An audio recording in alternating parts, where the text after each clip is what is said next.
Okay, welcome everyone. This is the special meeting study session. Can we have the roll call, please? Councilmember Paul. Here. Councilmember Sinks. Here. Councilmember Willie. Here. Vice Mayor Chow. Mayor Scharf. Here.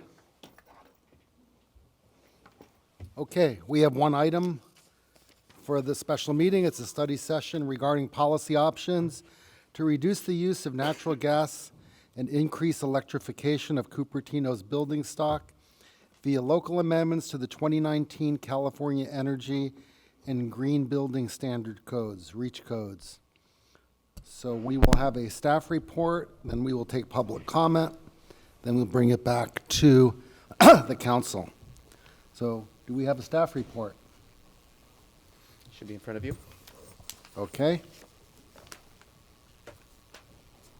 Proceed. Hello, Honorable Mayor and members of the City Council. My name is Andre Dervort. You hear me okay?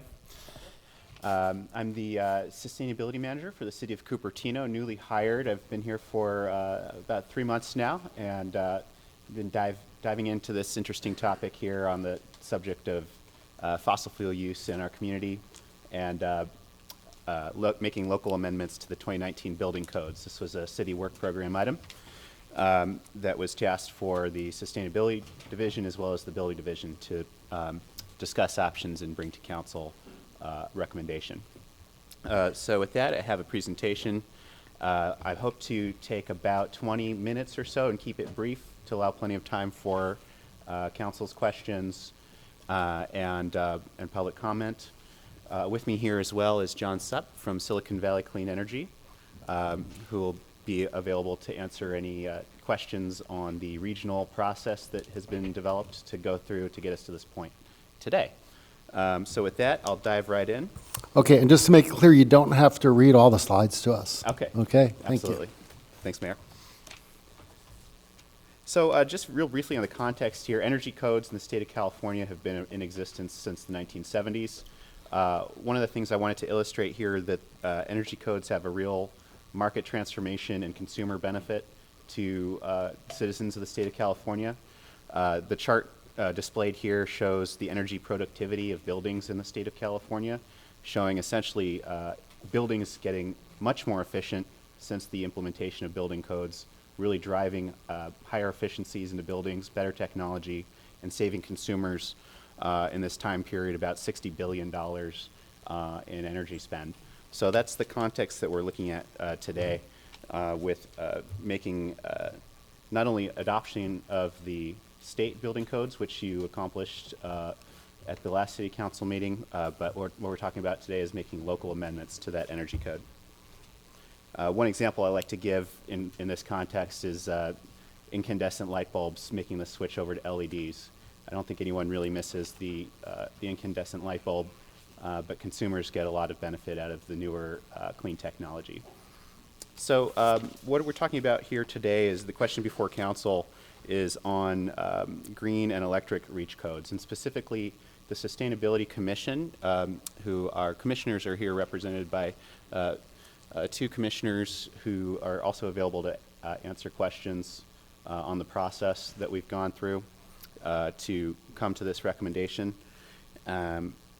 Really what we're talking about is making local amendments to the state building code, and the scope in question when we're talking about what we call REACH codes is really limited to newly constructed buildings.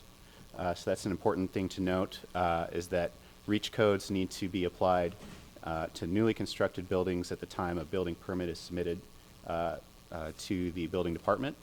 And the questions here on the two options that I'd like to present to Council are how to really mitigate the climate impacts of development in the city of Cupertino for the next 3 years. That's the next code cycle. And what level of flexibility versus stringency do we want to drive that market transformation that I mentioned earlier. Just briefly on Cupertino's sustainability policies, we adopted the Climate Action Plan in 2015. We also have sustainability elements within the general plan. We, of course, are members of the Silicon Valley Clean Energy Authority, in which we have a board seat.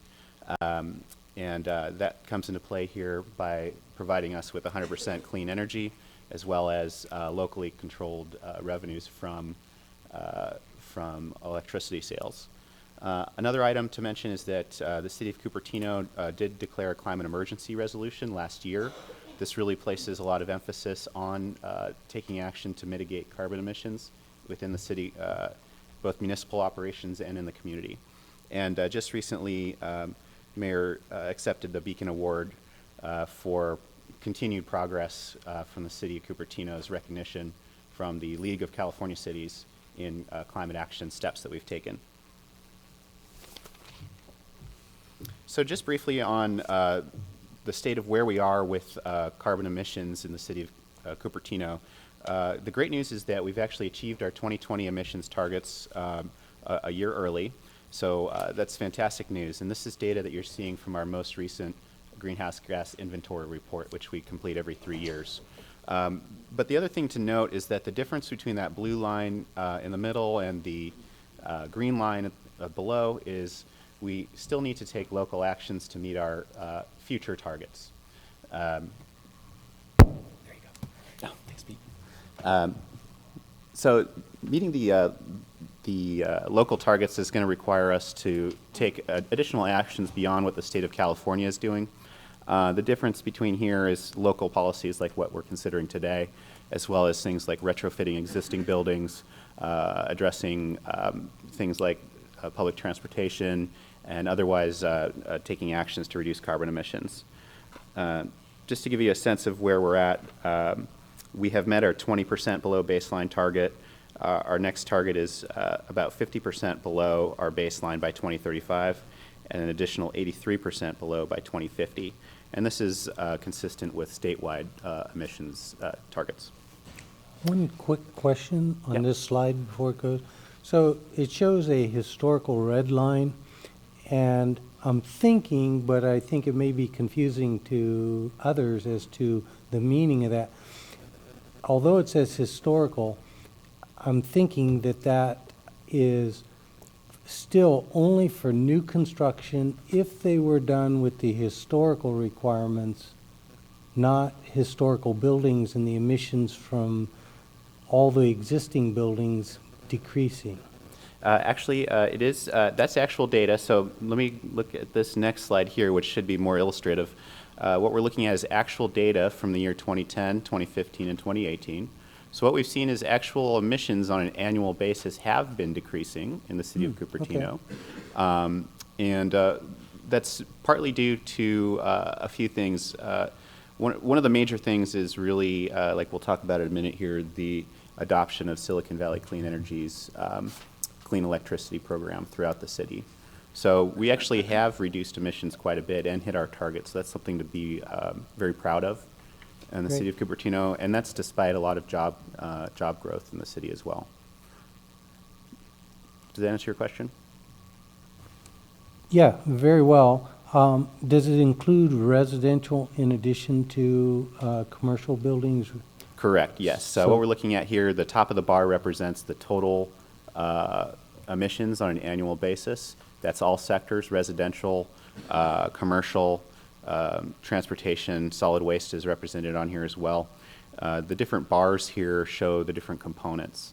So just a point of clarification on this chart is that the three biggest chunks that we're looking at in the year 2010, which is our baseline year, electricity, natural gas, and transportation. That is electricity from buildings consuming electricity. That is natural gas being combusted inside buildings for things like space heating and other loads being used in buildings. And transportation is vehicles, internal combustion engines, et cetera, traveling our roads. Hate to bother you again, but electricity going down to like less than 10%? This is a really important trend to note, and really drives a lot of the conversation, what we're talking about here with building electrification. So John's here to answer questions about the content of the, maybe now's a good time just to talk real briefly about the power content of Silicon Valley Clean Energy. Great. Thank you, Andre, and thank you, Mayor and Council. So Silicon Valley Clean Energy procures clean energy on behalf of our 13 member agencies. We are procuring from primarily hydro, wind, and solar. And because of that, the reflective power content for the areas that we serve is much cleaner than the grid average. So because you are part of the energy authority, the energy agency, right? You're served by us. You get the benefit of the clean energy that's reflected by the power that we're buying. And so that large decrease that you see between 2010 and 2018 isn't a reduction of kilowatt hours, right? It's not people are using less power. It's the carbon content of the power has cleaned up dramatically and is effectively as basically zero, given the power content that we're working with. Thanks, John. Can I also ask, what's off-road in this chart?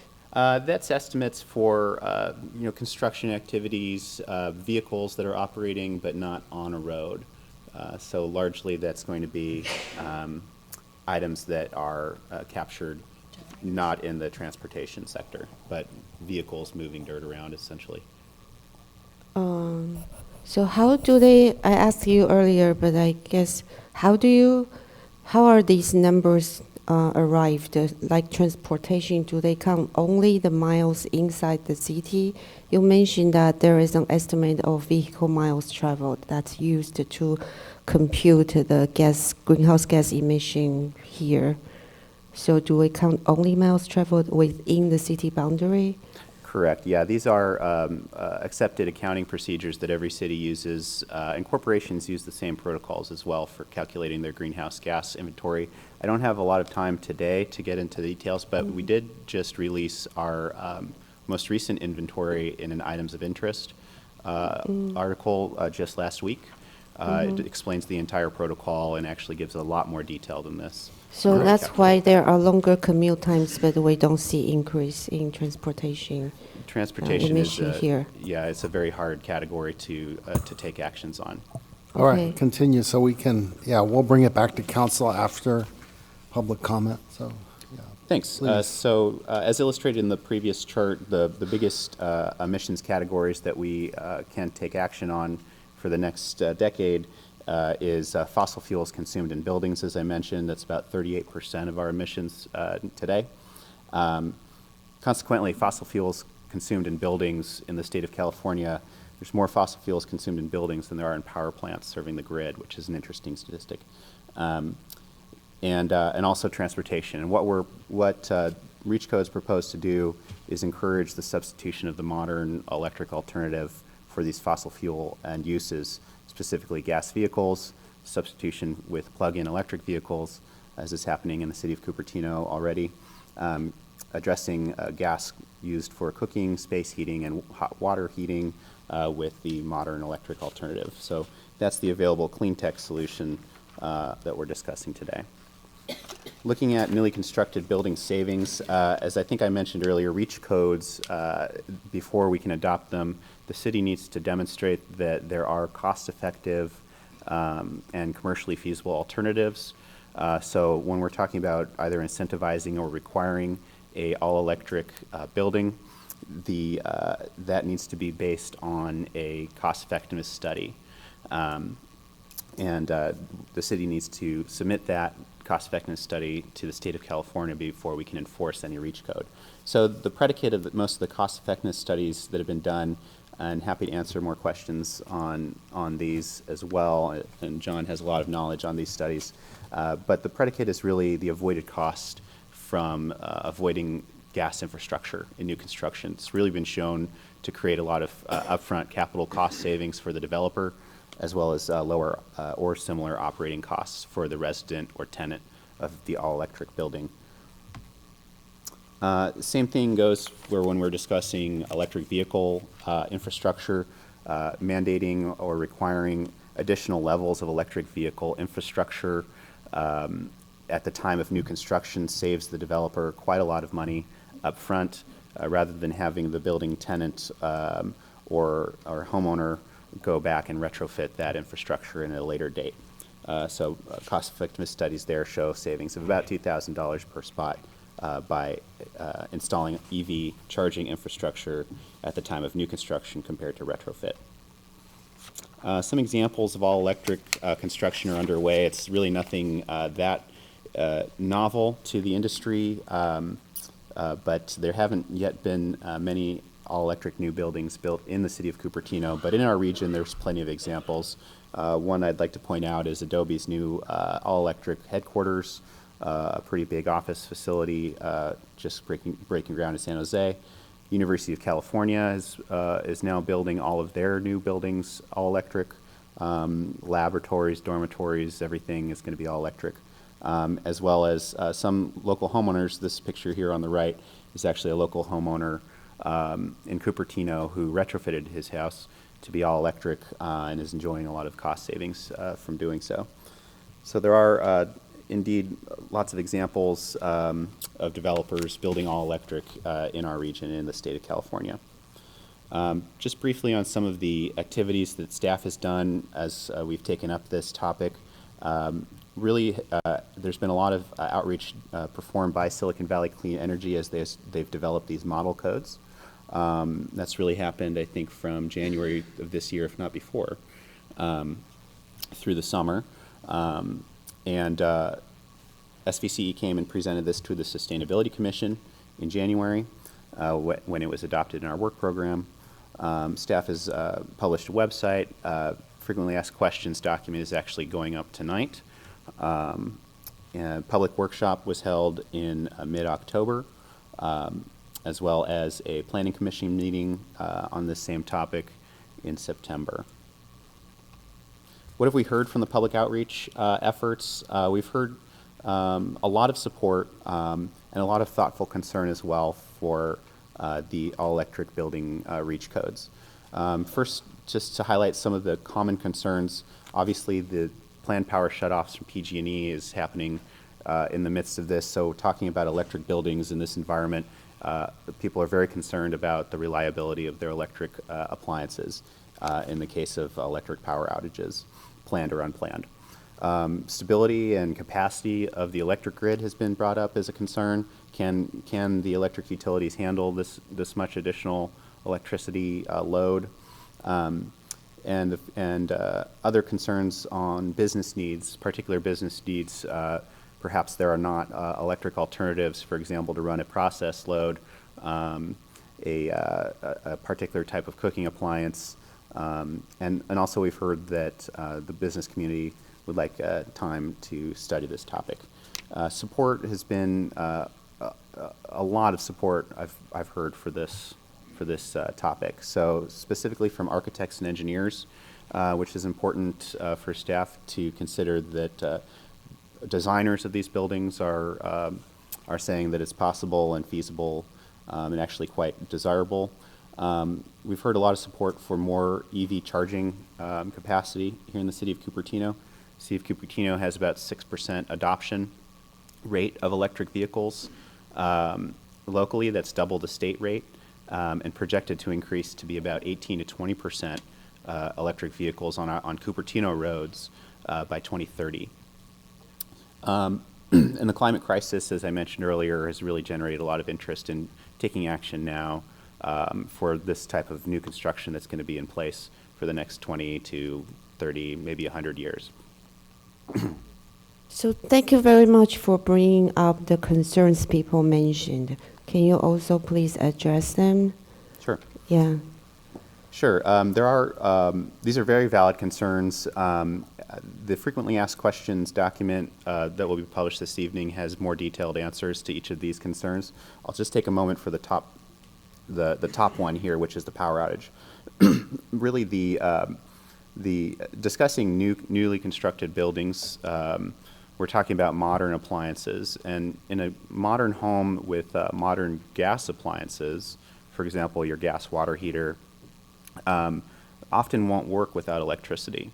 So a modern home is actually quite dependent on electricity, even if you're plumbing it with gas. The big exception to that is with stoves. A lot of people, myself included, were still able to cook on their stoves during the power outage, and this generates a lot of interest in being able to maintain that. So I understand why a furnace won't work, because you need the blower. You need the blower. But why would a water heater not work? All modern water heaters, you cannot sell a water heater these days with a standing pilot light. You need an electric piezo lighter to operate that water heater. And so you might have a tank full of hot water that you can draw down over a day or so, but you can't generate new hot water without electricity. So are you saying you can't sell new water heaters in California that don't plug in to light? That is an appliance standard. That's correct. Okay, you better contact all the stores in this area then, because they're all selling those. Am I right in that?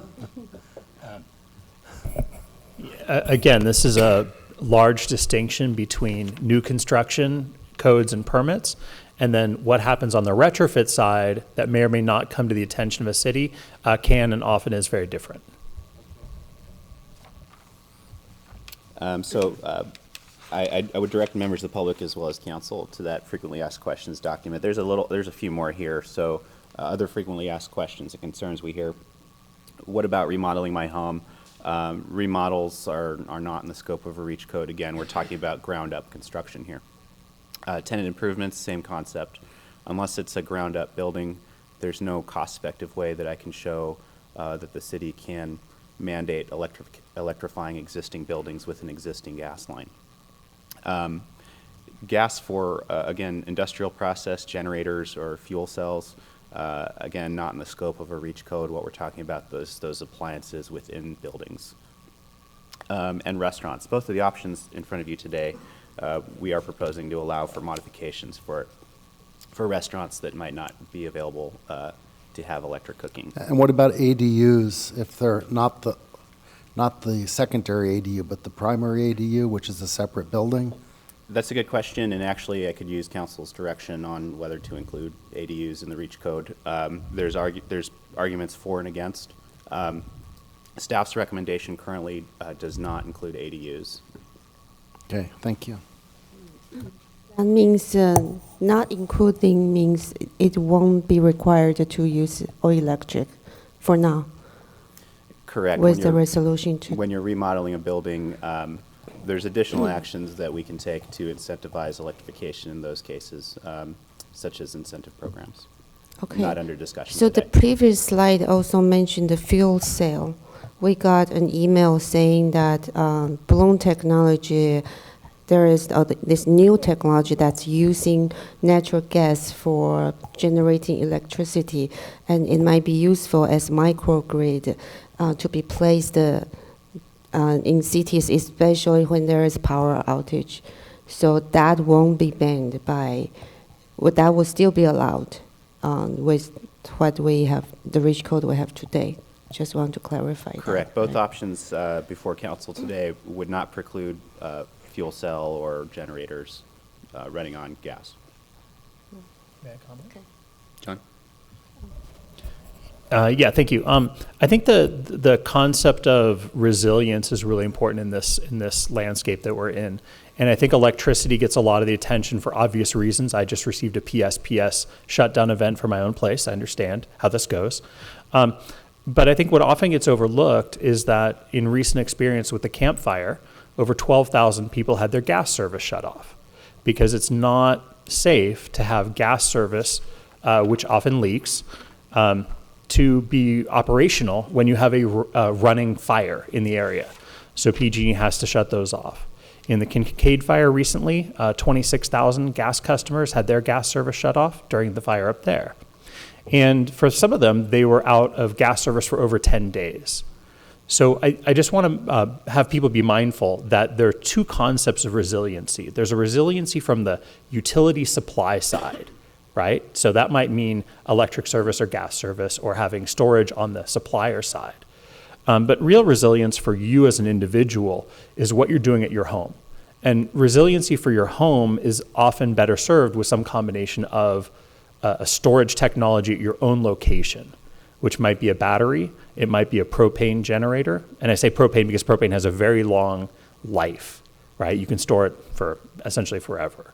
So I just want people to be cautious about thinking just because I have gas service means I am safe from shutoffs, when in reality, for fires and earthquakes, that is just not the case. That also must be shut off for safety reasons. Thanks, John.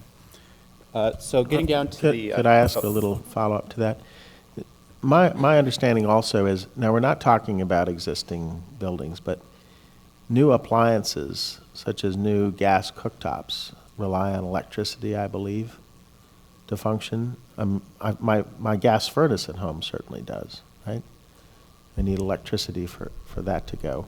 Correct. So as Andre pointed out, for new construction, Yeah. you have to adhere to the new requirements for Yeah. appliances. All new home appliances are actually electrically, they require electricity to function. The point I was trying to get to is, no matter what we do here, somebody thinking that they're going to build a new building with gas, when the electricity's shut off, and they're going to continue to have the use of those gas appliances, it's not true, right? Correct. They would Those not be able to appliances use will those. not work. Whether Correct. it's a gas stove top, or whether it's a gas water heater, or whether it's a gas furnace, you need electricity for all those major Well, uses. no, for a gas stovetop, you can light it manually if you really wanted, but not the water heater or I don't know. furnace. Yeah, I think the certainly a furnace, certainly a water heater, certainly a gas dryer, those just don't function without electricity whatsoever. And there's not usually a safe way to try to activate a tankless gas water heater manually. Really not advised. For the case of a stove, it's really predicated on what are the control systems for the stove. If it's a nice digital panel that activates the controls, then obviously that wouldn't work at all. If there's a knob that activates the gas, then yes, you could manually light the burners on top. But that would be about the limit of that. So again, I go back to the earlier point, which is if you're looking for genuine resiliency, you are going to look for something like a battery for a source of electricity. And that's even in the case that you had electric or gas appliances, right? Because you would still need some electricity to activate those gas appliances in a new construction situation. Thank you, John. So we have two options as staff is working through the model code development that was done by SVCE and the other regional community choice agencies. And during the public outreach process, we really came down to first an electric preferred reach code was staff's original recommendation when we went to the Sustainability Commission. And that is really to address a lot of the personal desire to maintain gas cooking. And I'll go into more details here in a moment. We brought that electric preferred reach code to the Sustainability Commission, and after deliberation, they actually voted to strengthen that reach code and look at all electric. And so we bring both of those options to you today to get your direction. And underneath here, there's a few example cities that have taken action in the spirit of those two options. So first I'll look at what is now the recommended option, which is the all-electric building reach code. In the details here, we see that the all-electric reach code requires all electric appliances, including heating and cooling, as has been mentioned, water heating, clothes dryers, cooking, as well as fireplace. And that's for low-rise residential. For other non-residential building types, same type of requirements, but we do recommend and have drafted in the ordinance some particular exemptions, particularly for facilities that would not be feasible as all electric, as we've talked about, industrial and essential facilities. And the proposal is that for any gas appliances that are installed through those exemptions, shall actually provide electric circuiting for a future electric appliance when that becomes available on the market. So that's a quick summary of the all-electric option.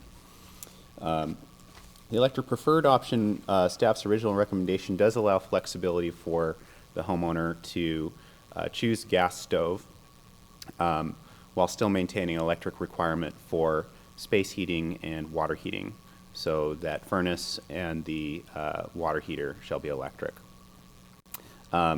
So while this electric preferred reach code does allow for gas stoves, again, they must be pre-wired. That circuit must be installed for a future electric appliance. In the non-residential sector in this option, there's a little bit of nuance here in that the all-electric non-residential building that's built all-electric is approved with no additional requirements. However, if the developer chooses to build a mixed fuel building, what this reach code would do is actually require that building to achieve a higher efficiency threshold. And those thresholds are spelled out in the staff report. And again, any gas appliances that are installed under this option shall be provided with electric circuiting for future electric appliances. A related but not the same policy consideration is, I'm sure we've all heard about the Berkeley Gas Infrastructure Ban, which was accomplished earlier this summer. Really started a lot of the conversation on public interest in this topic. It's not actually a reach code. It was not accomplished within their building code or Title 24. Rather, it was done as a municipal code ordinance to require new entitlements in the planning process to not use gas in most cases. So I just thought I wanted to mention that's not recommended today. However, I just wanted to mention it because it is part of the public discourse on this topic. So this chart sums up where Cupertino lies in the regional reach code efforts. 2 cities to date, this might even be out of date already, have adopted a reach code, Mountain View and Morgan Hill, in addition to the cities of Palo Alto that we talked about, Palo Alto and Berkeley, as we mentioned earlier. I modified this chart a little bit, so it's maybe not entirely clear, but the options that we're looking at here under the column building reach, where it says A and B, column A is where our all-electric reach code falls, and B, those are 2 columns that represent different flavors of the electric preferred option. Excuse me. So I thought that was useful to show and indicate where Cupertino's proposals are falling in terms of our neighboring cities. So that wraps up the presentation, just about 30 minutes. Again, the question before council today is to give staff some direction as we continue to draft the ordinance. Do we want to go all electric, or do we like the electric preferred, which offers a little more flexibility to the market? So one of the concerns on your list was, can the grid handle all this new electric infrastructure? And many of us recall when we used to have the brownouts and them telling us not to run air conditioners. They were even installing devices so they could remotely disable your high current appliances like air conditioners and pool pumps. So can the grid handle this? It's a great question, and I might defer to John a little bit, but I'll say that first of all, one of the newsworthy items from the Berkeley City Council actions, as I mentioned earlier, was that PG&E came out highly supportive of all electric building reach codes, which is very different than other utility companies in the state and in the country. Another thing I'll mention is that the electric service capacity planning for a new building is no different for an all-electric building compared to a mixed fuel building. So I think the short answer is it's not a concern in the short run. Obviously, in the long term, it presents infrastructure upgrades that the state's already faced with. John, do you have any more to add to that? Yes, I'd like to add a couple of other points. Even though the state of California has grown from a productivity standpoint, economically, jobs, and so on, actual electricity use in the state has been flat or slightly declining. And so as we think about, in a world where electricity has actually declined, it actually means that there was generation and transmission and distribution service to supply that larger load that existed a year or two ago. The other part is that this is about new construction. And new construction, compared to existing building stock, is actually very small. I mean, with a few exceptions for certain communities. But on the order of a 1% of your existing building stock, right, might be new in a given year, or 2%. So the actual load growth from new construction would happen at a very modest, observable, and planned pace. So no obvious conflicts with the ability to serve that. All right, great. So I'm going to go to public comment now. I have a number of cards. Each get 3 minutes, but if you can use less, that's great. First, I have Jennifer Griffin, followed by Anika Wong, followed by Sophia Wang. Welcome, Jennifer. Good evening, City Council. I'm Jennifer Griffin, and I have attended all the meetings that staff had, and the Sustainability Committee meeting had, Planning Commission, and now we're at City Council about this. I'm very, very concerned about this item. I will tell you right now, I am so jaded by the housing bills being thrust upon us and local control being taken away at the city level and the resident level, that I am highly, highly suspicious of anything that is thrust upon us that does not allow us to have discussion. I'm sorry, I'm a homeowner. I grew up in this area. I was a tech worker. I had to actually keep Unix workstations up when we were going through 3 different cities rolling brownouts. I am so suspicious of anything that has come down from Berkeley. Berkeley is where we got SB 330, and we got SB 35 from San Francisco. We need to have time to discuss things as adults. I do not want decisions made for me about my home, about my mother's home. She lives in Santa Cruz. She went through, this is the 3rd power outage. Her furnace works, her landline works. Her power was out for 3 days. And I set her phones up and stripped off all the electric stuff on top of it so that her landline works and her furnace works. She is 87, and you cannot have elderly people not have power or water for more than a day. We need to study this. Yes, maybe it's a good thing to go down, but I will not walk into this quietly.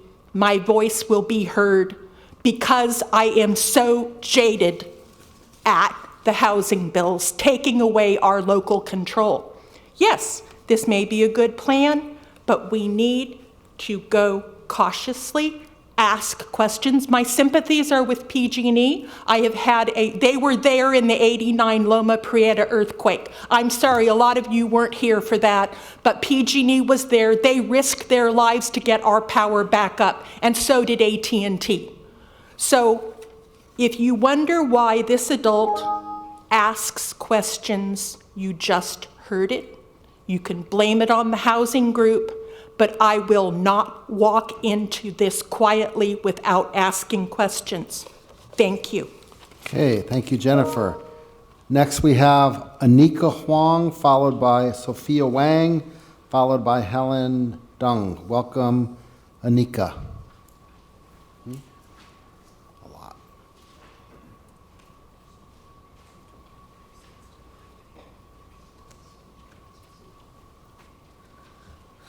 Hello.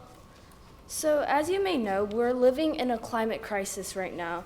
Sea levels are rising, carbon emissions are rising, and natural disasters are even worse than ever, including the wildfires here in California. So, conditions will continue to worsen unless we take rapid and decisive action to reduce greenhouse gas emissions. So, while it's great to see that electricity-related emissions have significantly decreased, natural gas emissions have also simultaneously risen.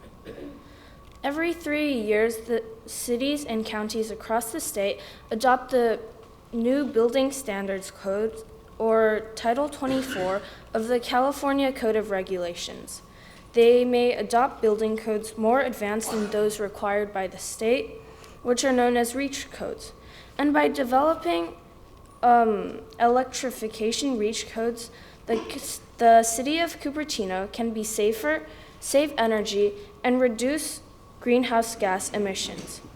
Thanks to the advocacy efforts of local environmental groups, including the Cupertino Youth Climate Action Team, the Cupertino Sustainability Commission officially voted to recommend all-electric REACH codes for Cupertino.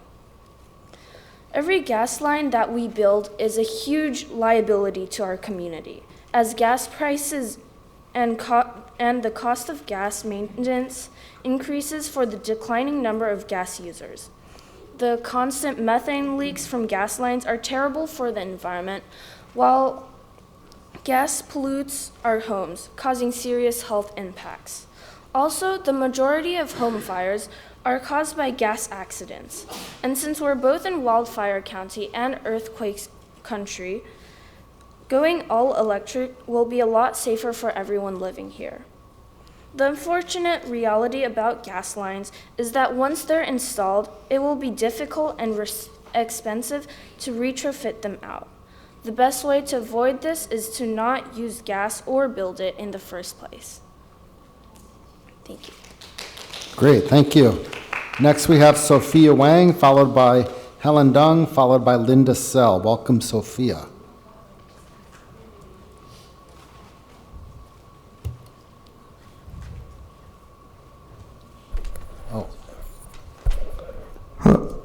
Did I read your name right, or? So we're all from the same group. Oh, great, okay. Can I speak now? Sure. Okay, thank you. What is your name? Sanat Singhal. Do you have a card too, or what? Yeah. Okay, Sana, okay. Yeah, go ahead. Honorable council members, I'm here today with the Cupertino Climate Action Team to advocate for the all-electric REACH code option. Ultimately, an incentive-based approach that allows for mixed-fuel buildings will not get us to our goal of full electrification fast enough. Cities like Menlo Park and Mountain View have demonstrated that an all-electric requirement is both legally and politically viable. If we do not require that new construction use all-electric energy, we will have to deal with the consequences of new gas lines that accelerate climate change and are dangerous to local residents. We do not have time to delay this any further. We have been studying this issue for months, and you have heard the conclusion. This is an opportunity for Cupertino to stand strong as a climate leader. An all-electric REACH code requirement will greatly simplify the code language. This will make the permitting process easier since the requirements are straightforward and easy to understand. Members of the community will benefit from the reduced cost of all-electric buildings, and the city will benefit from the avoided liability of future retrofits that are inevitable.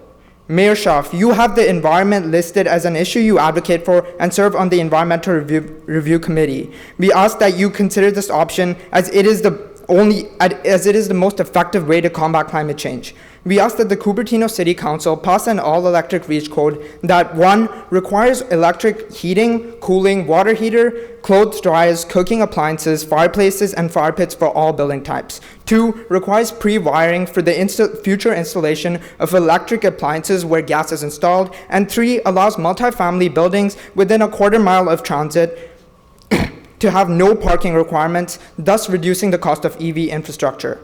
Thank you for your time and consideration. Okay, next, so did Sophia wish to speak? Yeah, welcome. Our current climate is an emergency. I think we can all agree that. And currently, natural gas emissions are still a huge chunk of Cupertino's carbon footprint. If we continue burning natural gas the way that we are, our quality of life will drop dramatically. Today, we're looking at 2 possible features. One, where our emissions remain below the 2-degree limit specified in the Paris Climate Accord, and another where our emissions do not. Not only will our coastline be reshaped and our biodiversity slashed, we will face growing health concerns. Air quality in the country and the world has worsened by 77%, and Cupertino's air quality levels have been as poor as PM 2.5. This has been correlated with lower birth rate and respiratory illnesses such as asthma. If we continue the way that we are going, our health and our quality of life will decrease hugely. Recent studies have shown that children and the elderly will be disproportionately affected. This just isn't fair. The Sustainability Commission has reviewed our REACH codes and decided to recommend an all-electric one. We agree. Business as usual isn't enough. We're doing great, but we can and need to do a lot better. Thank you. Okay, thank you. I have Helen Dang, followed by Linda Sell, followed by Rose Grimes. Welcome, Helen. Hi, my name is Helen, and I'm as an organizer of the September 20th Silicon Valley strike. Thousands marched to call for various strike demands, including local measures to decrease fossil fuel infrastructure, such as building electrification.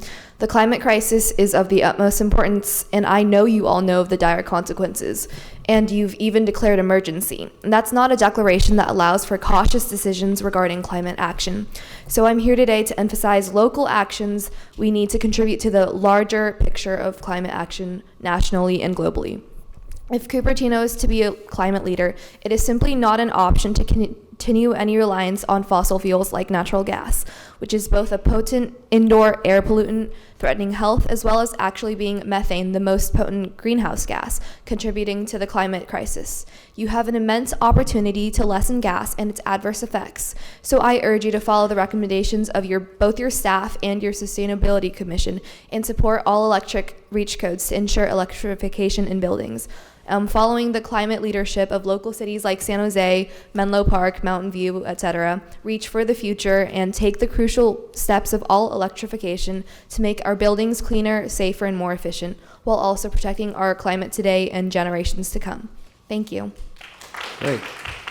Thank you. Linda Sell, followed by Rose Grimes, followed by Vignesh Swamy. Welcome, Linda.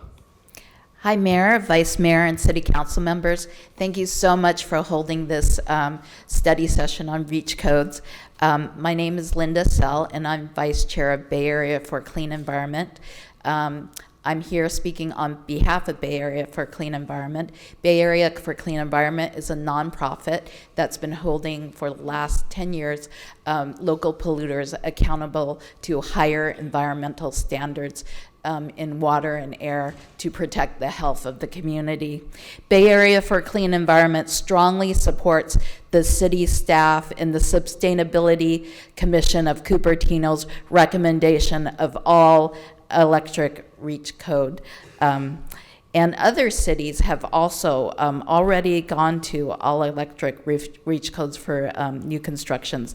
That's Mountain View, Morgan Hill, and San Jose.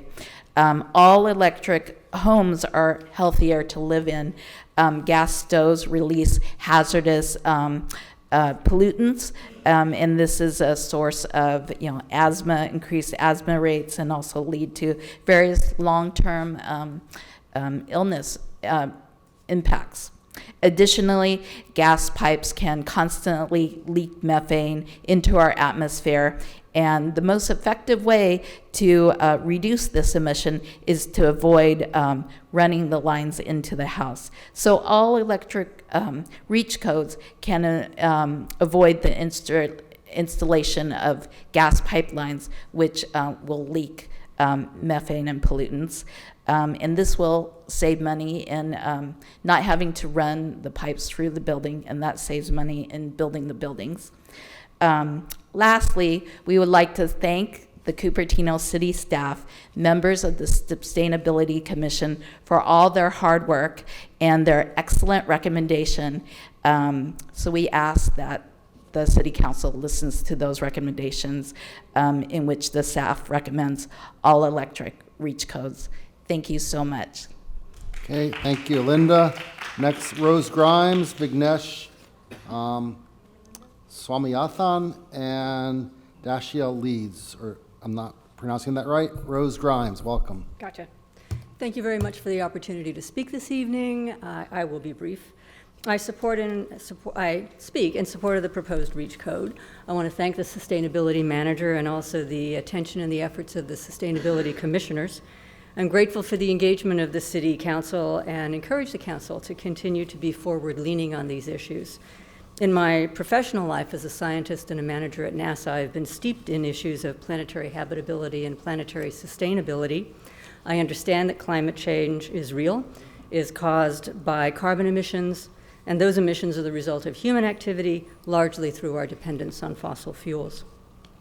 It's critically important that governmental units such as this at the community level take action. Communities need to take responsibility for their emissions. It's not easy. It's a challenge, and one I'm very pleased to see the Cupertino City Council proactively undertake. As we saw from the carbon emissions chart in the earlier presentation that the sustainability manager talked us through, our next largest opportunities in reducing carbon emissions, since we have already reduced them from our electricity use, is with transportation and reducing our reliance on natural gas. Both of these targets can be positively addressed by the REACH proposal on new construction. Thank you. Hey, thank you. Vignesh, followed by Dasha, if I pronounce that wrong, correct me, followed by Gary Latshaw. Welcome, Vignesh. Hello, Honorable Mayor and Council. My name is Vignesh Swamy. I am the Business Representative for Sustainability Commission. We went through a huge process in going back and forth on the REACH codes, and we settled on going on an all-electric code. I'm here to support the all-electric code that we approved. I also wanted to acknowledge our other commissioners that are here in the room, Meera Ramanathan, Commissioner Ramanathan, who's on the REACH code subcommittee with me. And also Commissioner Weber and Commissioner Latshaw here, who are all in support of the all-electric code. We worked with many developers and heard a lot of their concerns, and at the end of the day, we settled on going on an all-electric with the assurance that the process would be smoother for going to development review because there's not need to review gas. And so I wanted to give my support. Great, thank you. Next, Dasha Leeds, followed by Gary Latshaw, followed by Hoi Young Poon. Did I pronounce your name right? How do you pronounce it? Yeah, you got it the second time, Dashel. So, okay, Dashel, okay. Hello, my name is Dasha Leeds. I'm a conservation assistant for the Sierra Club Loma Prieta chapter. I'd like to thank staff, Andre and then Gilly, I saw you here. Thank you so much, and thank you to all the members of the Sustainability Commission, and thank you to John as well. We are in strong support of policy option A, or on the staff report, policy option 1, which is the all-electric proposal. This is amazing, and it's what we really need at this point. We're in a crisis. In 2019, we've had the hottest June, July, September, and October on record, and that July was the hottest July ever recorded in human history. And I think when we're in a crisis situation like this, I think step one, absolutely step one, is don't make the problem worse. Let's stop building the things that got us here. And going back to that, that sort of stacked chart where we see that electric emissions have almost disappeared off the charts, and meanwhile we've actually seen somewhat of a troubling rise in natural gas emissions. And I think that out of all the emissions captured on that chart, that natural gas at around 38% was actually the largest source of emissions in Cupertino. So I think this is a great place to start. It's absolutely a great step forward. And thank you so much for your recommendation on this, and we hope that you move this along to the next step. Thank you. Great, thank you. Gary Latshaw, Hoi Young Poon, followed by, looks like Ida Rose Sylvester. Welcome, Gary. Good afternoon. Thank you for this opportunity to speak with you. So I am on the Sustainability Commission. I am chair of the Bay Area for Clean Environment and part of the Sierra Club. And most importantly, I'm a grandfather and I'm a proud graduate of the University of California at Berkeley. Thank you, Rod, for your reaction. I'd just like to elaborate on the crisis and the problems that you have ahead.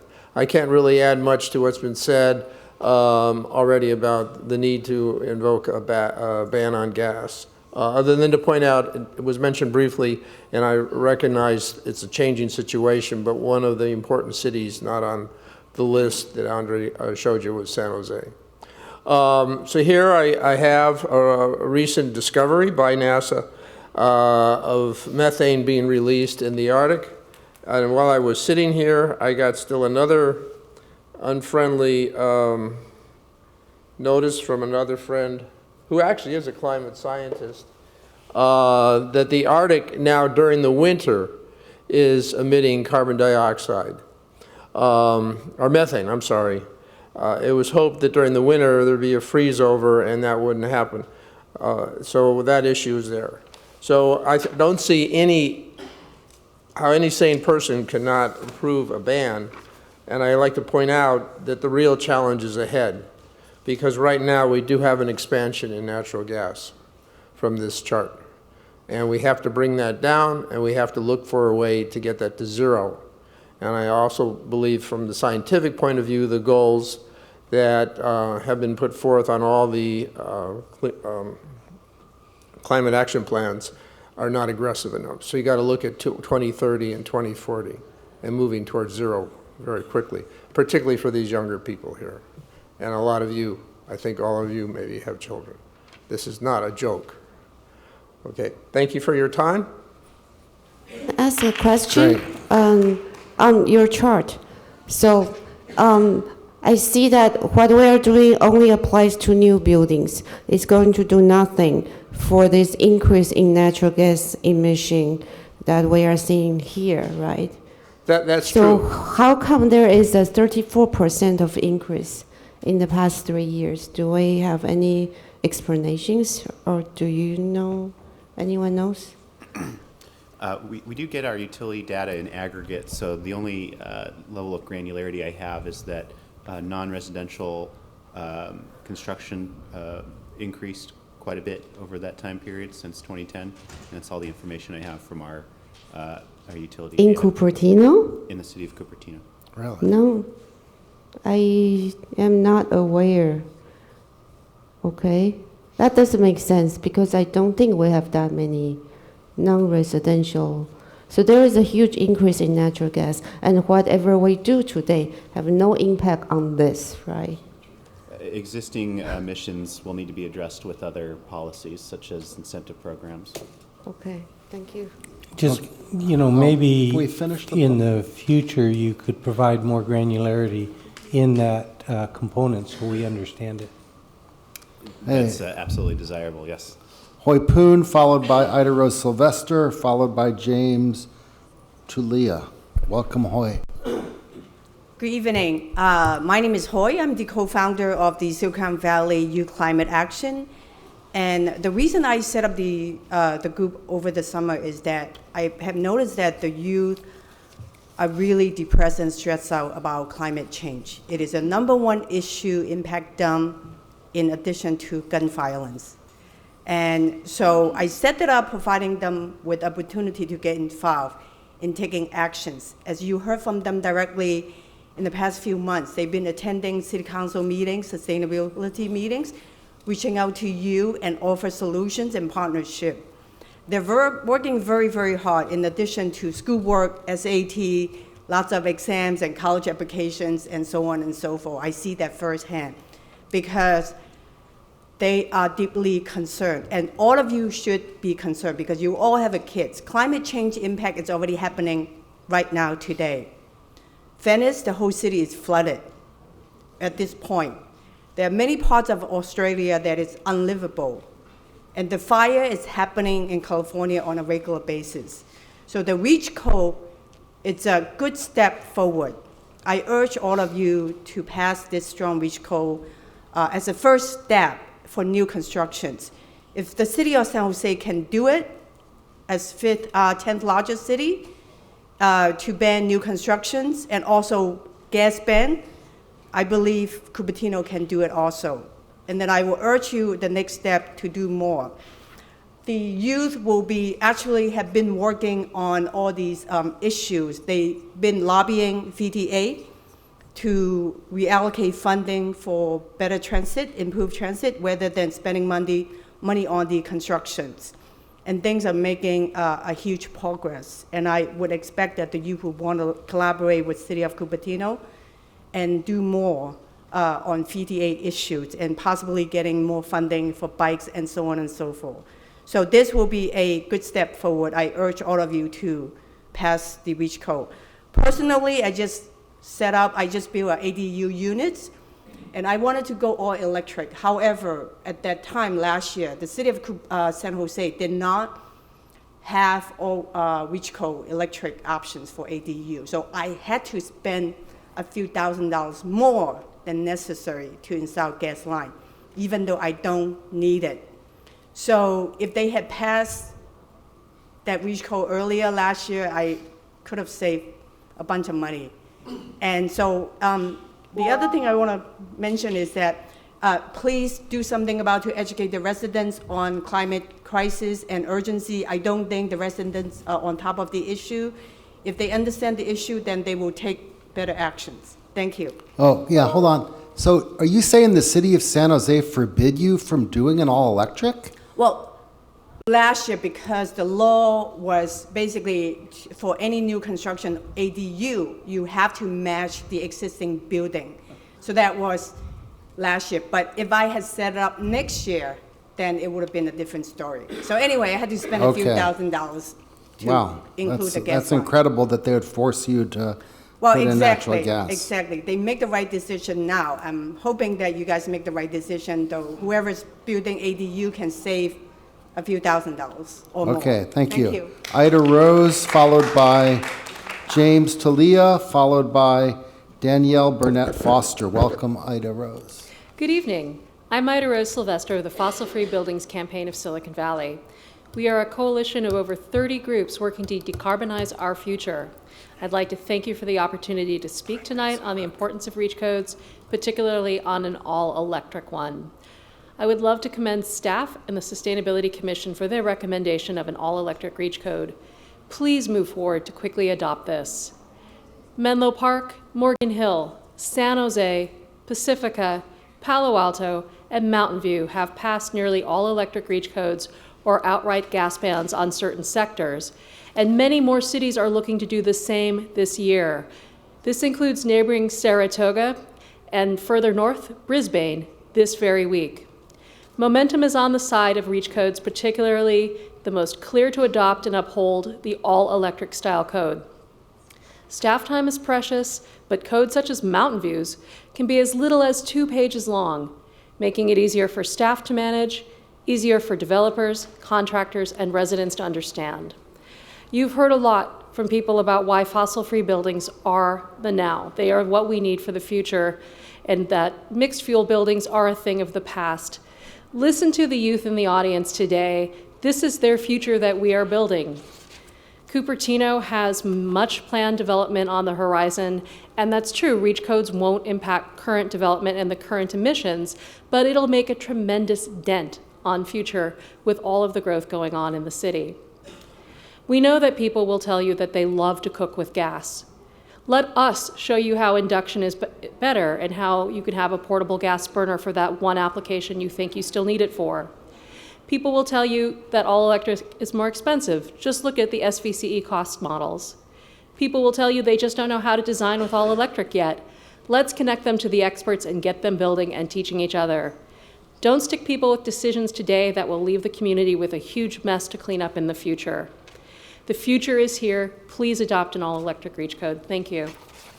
Okay, thank you. James Talia, followed by Danielle Burnett Foster, followed by Patrick Aarons. Welcome, James.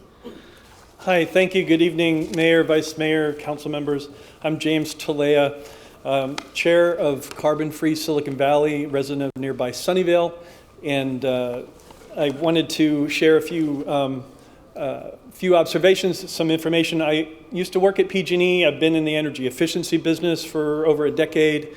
I was briefly in solar and in high tech. Just one thing for what was mentioned before, previous speakers, it's important to educate the community. A short, very understandable study with very clear charts that just became available 2 weeks ago in the Journal of Bioscience, put together and signed off by over 11,000 scientists across 153 countries. And this is just an example of some of the charts. There's a few more, but it was part of their article called World Scientists Warning of a Climate Emergency. So this is a very good educational piece to help the community. Also, just to talk about elderly, I just recently I was up at a with my parents, who are both around 80 years old, at a hotel in the north side of Healdsburg, and I woke up to emergency alerts on my phone and had to get my parents up early and get them dressed. We were up there to visit the wine country. They were visiting from out of town. So there's a lot that impacts all of us from this climate emergency. A couple other things. PG&E is happy to invest in electric infrastructure. They actually earn a profit from the greater value of their infrastructure. So that's an incentive for them to keep up and keep ahead of the grid needs. Also, the alternate model, or the alternate staff proposal, would only save a little less than 10% with those mixed fuel buildings with extra energy efficiency. So you're not gaining much if anybody goes with mixed fuel. So I'm here to support the all-electric option. You're not gaining much on the greenhouse gas emissions. Also, to clarify, in Sunnyvale, those decisions have not been made yet. They're not yet at the point of their decision, but I would say that in their study session a week ago, the majority of the council made comments in support of as all electric as possible, but those decisions have not yet been made. And the importance of the REACH code and an all electric REACH code will have a major impact on those greenhouse gas emissions from natural gas. New buildings are part of what would presumably be in that, and the existing buildings help the new buildings create the market for existing buildings as well. Okay, thank you. Daniel Burnett Foster, followed by Patrick Ahrens, followed by Neil. Welcome, Danielle. Hello, my name is Danielle. Thank you for the opportunity to speak and for holding this study session. I am a Cupertino resident and a stepmother to 2 boys, one of whom has serious respiratory sensitivities. As everyone has discussed or acknowledged already, we are in an environmental crisis, and the number one thing to do is damage control. And even though there are some challenges to how we would affect this going forward, engineering challenges and all sorts of, aspects that need to be worked out, it is so much more worth it to act with hope and bravery to make this a requirement of all electric REACH code versus leaving it optional, which is not, we cannot incentivize, the incentive won't be as effective because we're all terrified of this climate crisis, and I think in general our response is to either fly away or freeze, and we don't have that option. So we're really, as mothers, as fathers, all of us, we're really depending on you, the elected officials, to make a smart decision as where this is concerned. So thank you for your time, and the poster I made is, you are the environment, take care of yourself. So thank you. Thank you. Okay, next we have Patrick Ahrens, and the last card is Neil. Welcome, Governing Board Member Ahrens. Thank you, Mayor and Council and City Manager Fang. Thank you so much for having me. I just wanted to keep it short and want to echo many of the sentiments of the community members and supporting the REACH codes to go all electric. I think it's certainly in our Cupertino's best interest to be in a leadership position on this issue with a lot of the West Valley cities looking into this. And I just wanted to let you know that you have our full support. Thank you. Hey, thank you. And last I have Neil with no last name. Welcome. Oh, sorry. No, that's fine. Hi, my name is Neil. I'm a Cupertino resident speaking in support of all electric reach codes. I'll keep it short because those before me have already said it much better than I can. First, thank you for considering this item and the continuous work that's put in by staff.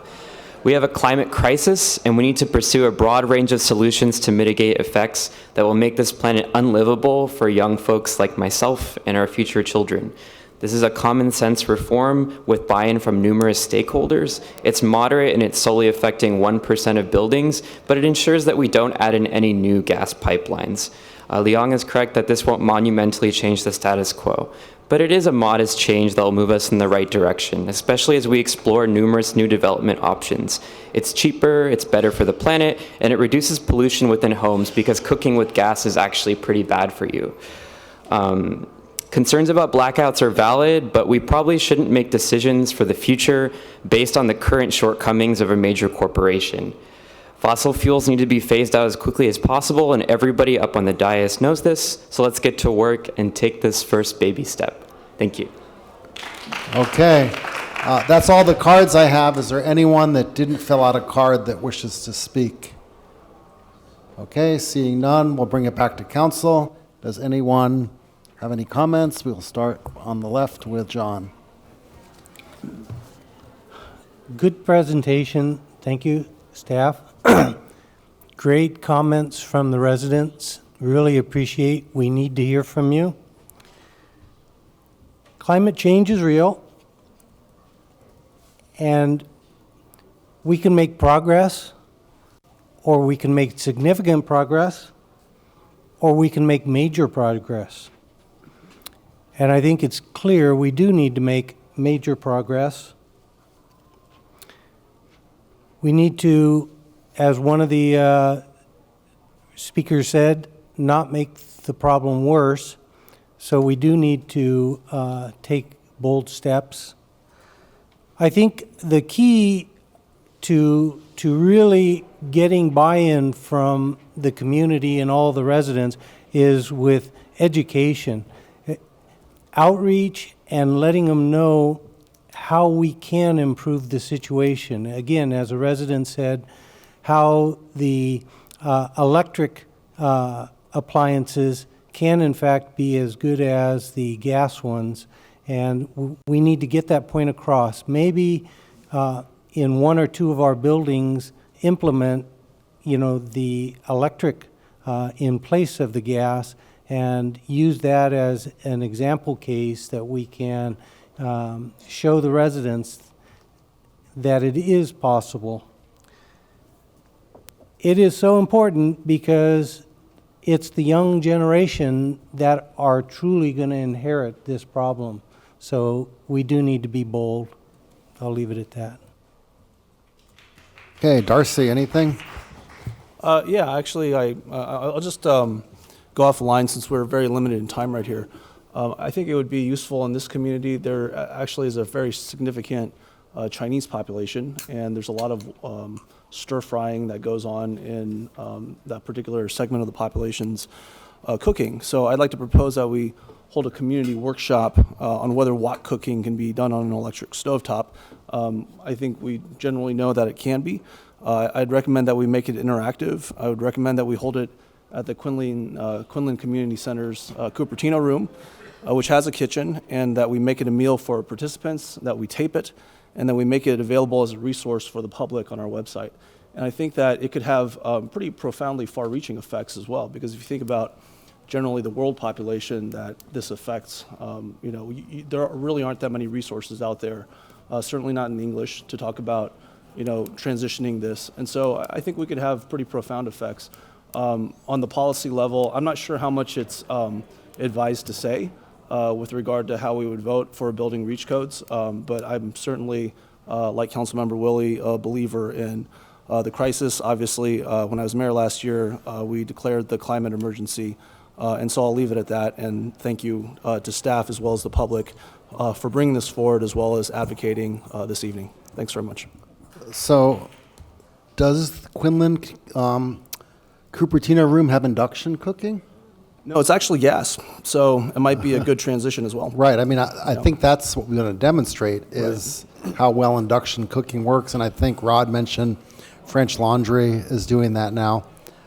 Anyway, I don't have much to say. I've always been in favor of the all-electric, and that's my position. Thank you. Hello. So I want to address Jennifer's question about power outage. And so if you are all electric, in fact, all you need is to have a backup generator run by propane, right? Then it's easier actually in a power outage to have all electric building, because I know there are some senior care facility that have that. Yes, so an option would be a propane generator. Another option would be battery storage, whether it's larger and stationary or whether it's smaller and portable. Those are two good options. So it's actually better if you have natural gas stove, you can have a backup.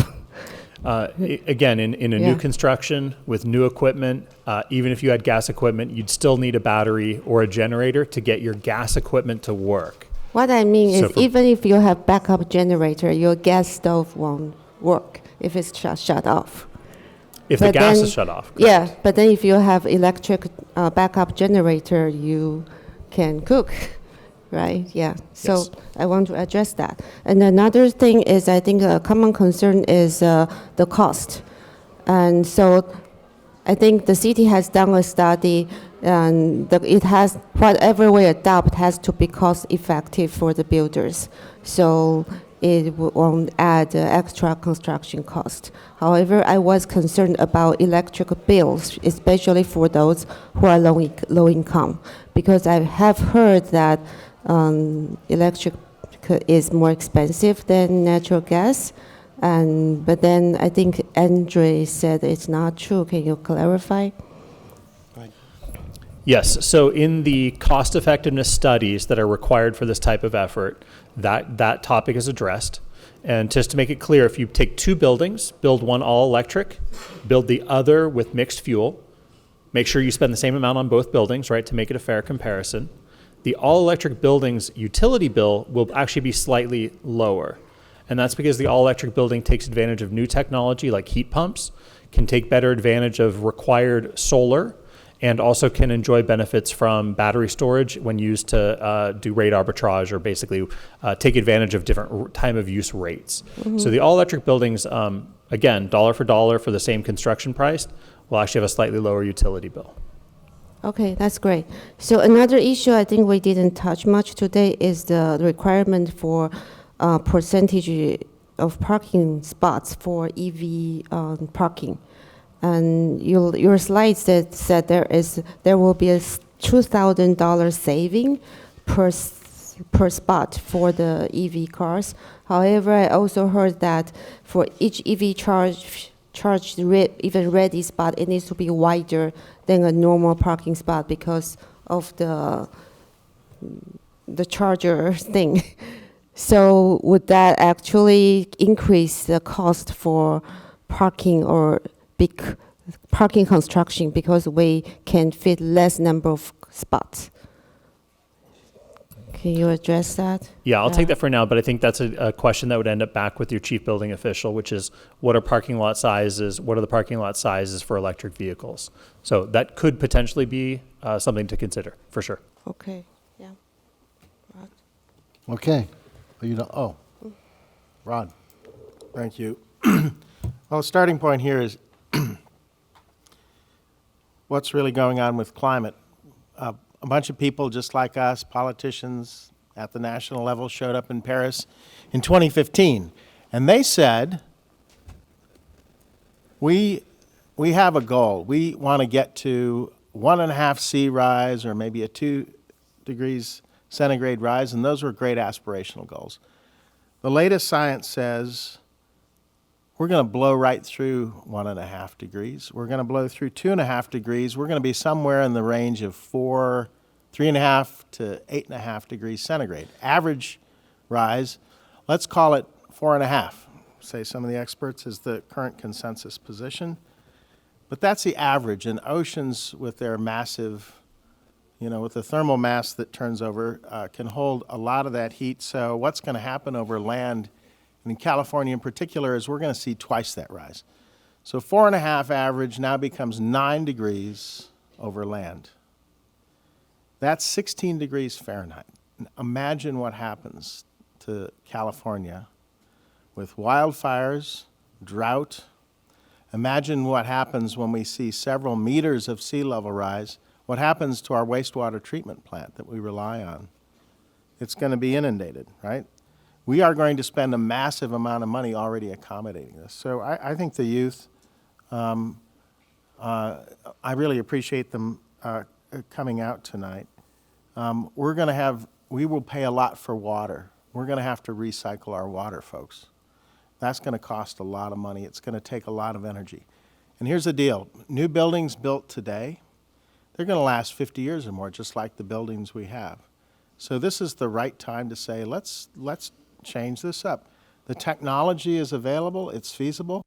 There are lovely, to Darcy's point, there are lovely induction stovetops that are meant to hold a wok, right? And I agree with your idea. We've talked about this at the board meeting, of doing more demonstrations and taping them and videoing them and making them available. I'm dating myself there.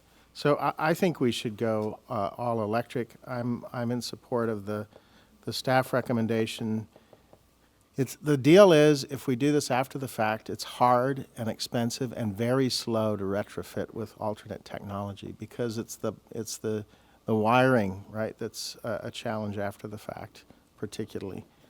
And as we transform our electricity supply, right, through thick and thin, we can much more easily close fossil fuel power plants and put new greener generation online than we can try to fix millions of buildings that we build from here on out. So I'm in support of following the leaders here in Mountain View, in Morgan Hill, and Menlo Park, and going all electric with a bit of an exemption for where there is no proven solution at the discretion of the building inspector, along the lines of the language that Menlo Park and Mountain View used to proof or validate those exemptions. Thanks. So that is the end of our study session, and now we'll move on to our regular meeting. Do we need a break? Anyone need a break? I think let's just go. Good idea. We will start with the Pledge of Allegiance. I pledge allegiance to the flag of the United States of America and to the republic for which it stands, one nation, under God, indivisible, with liberty and justice for all.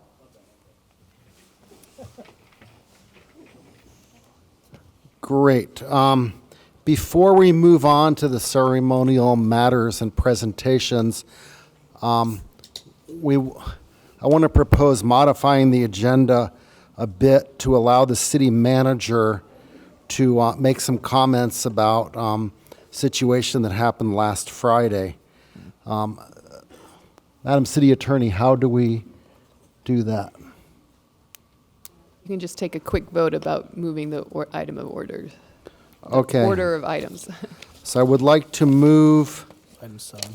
part of the, let's see, which item is the? Probably, council and staff comments. Right, council and staff comments. Like to do that twice, actually, have the staff comment by the city manager now, and then by the council members at the end. So, all in favor? Aye. Aye. Opposed? No. Okay. So we will, do we need to vote with the lights or not? I don't think so.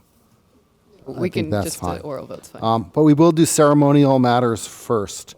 So the first is the certificates of appreciation to the Cupertino Citizen Corps for their assistance with the recent public safety power shutoff. So we'll present those certificates. Let's see, where are the certificates? Over here.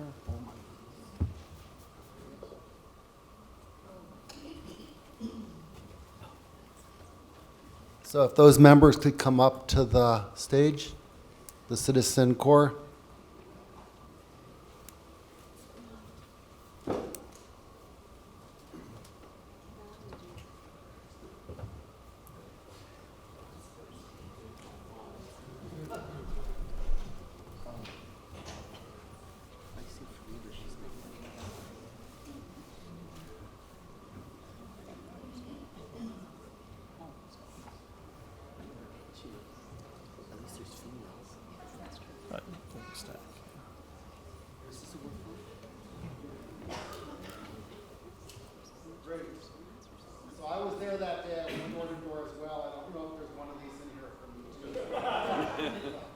It was a great effort. We met a lot of people.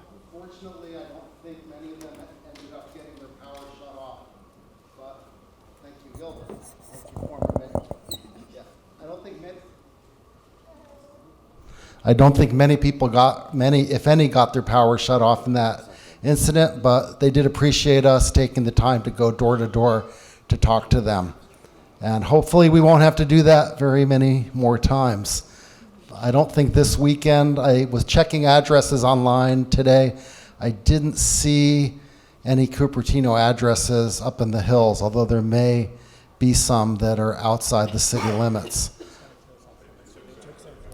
Oh, they took Santa Clara County off. Great. Okay. I don't know. Well, I will read all the certificates. Can I get a council member to help me here? Okay.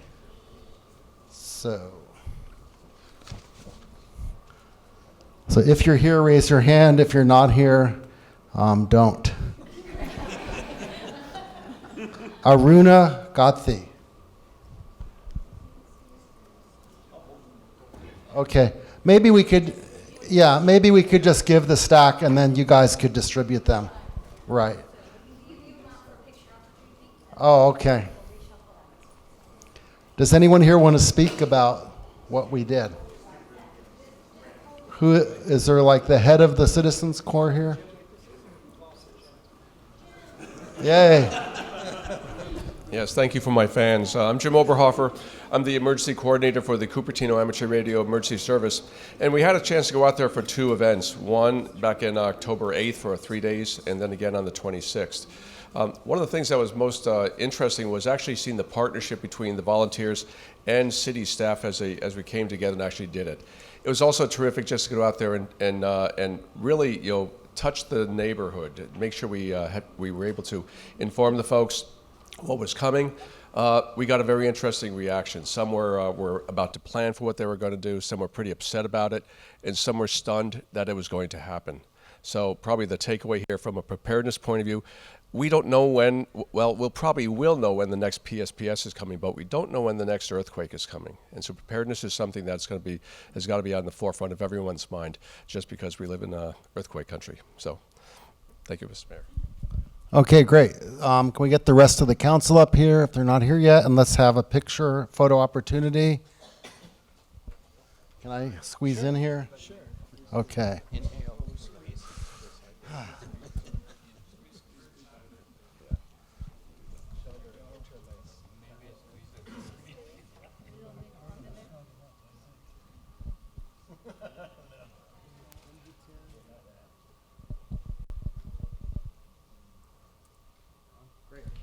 Thank you, everyone. Thank you.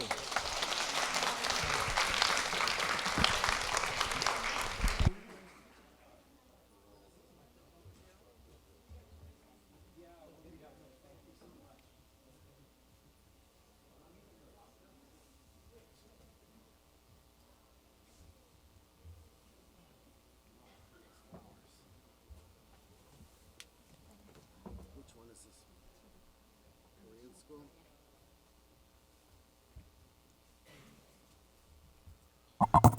Okay, next are the certificates of appreciation to the volunteers at the Silicon Valley Korean School.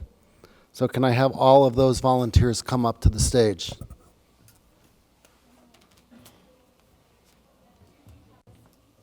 Representatives. Oh, sure. Sorry. Sorry. Yeah. Good evening, everyone. My name is Young-Suk Kim, the Vice Principal of Silicon Valley Korean School.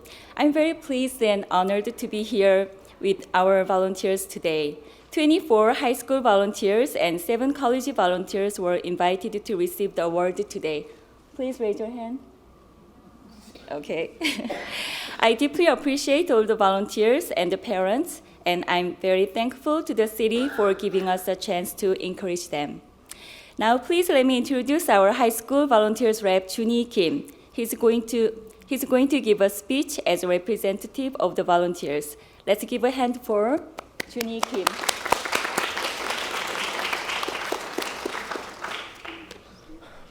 I would like to start off my speech today with a quote from Martin Luther King Jr. To the world, you may be one person, but to the one person, you may be the world. I was very fortunate to be given the opportunity to volunteer at the Silicon Valley Korean School, recognized as having an influential role in our community. As a Korean American, we can develop our identity and feel our pride as a Korean at SVKS. Each and every volunteer has contributed to the betterment of the school in some way, and it really has been a great pleasure volunteering there. There were definitely stressful moments when we were volunteering. Despite those difficulties, we learned a way to be respectful, understanding, and calm to find better resolutions. I believe that these meaningful events will help us become leaders in the future. Everything we do at SVKS wouldn't be possible without the help of all the wonderful teachers, volunteers, and the administration team. They all have a crucial role, forming the backbone of this Korean school. First of all, I would like to thank Principal Lee and the 2 vice principals for all the hard work they have done for the school. I would also like to thank our volunteer teacher, Ki-soo Kim, who always cares for us and gives us the motivation to volunteer. And last but not least, I appreciate Cupertino Mayor Stephen Scharf for presenting this award. Thank you. Okay, thank you. Did anyone else wish to speak before we present? Okay, well, so you can all come up to the stage along with the council. Actually, Did you want to say something? Yeah, can Sure. you call up all the volunteers' name by the order? Is it okay? Oh, okay, We on have the sheet. 25 Okay, volunteers.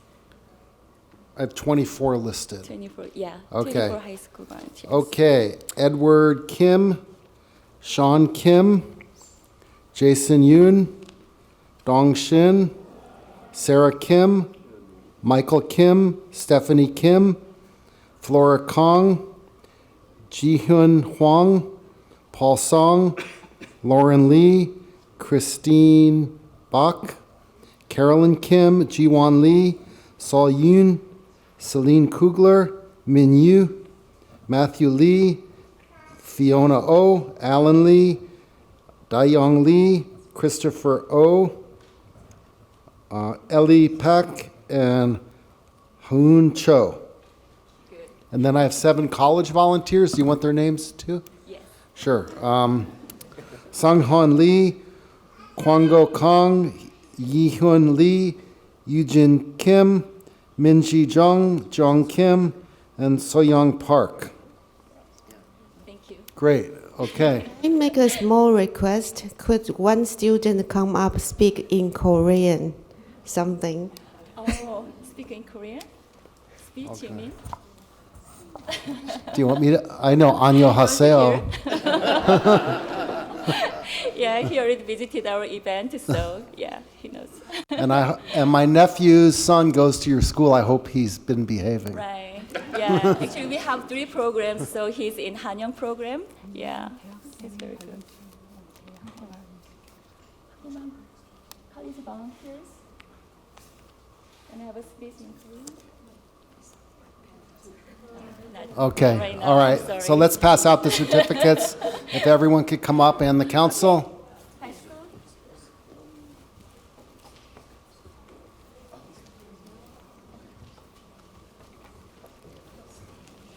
So can you make 2 photo sessions? High school first and then college? Yeah.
So are we doing the college students now? Great.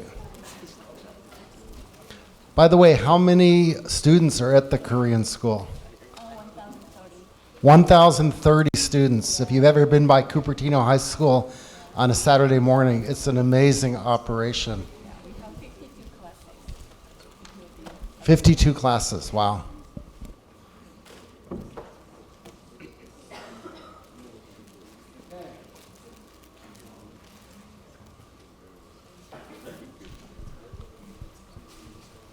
Right, welcome, come.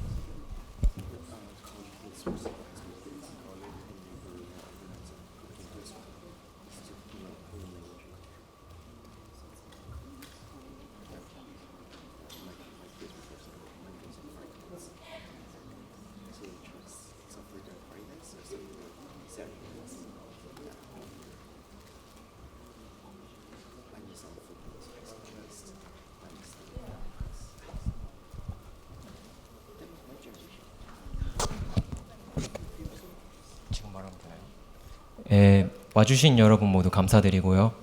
우리 봉사자들 그리고 학교 관계자들, 선생님들 모두 수고했다는 말씀 드리고 싶고요. 감사합니다.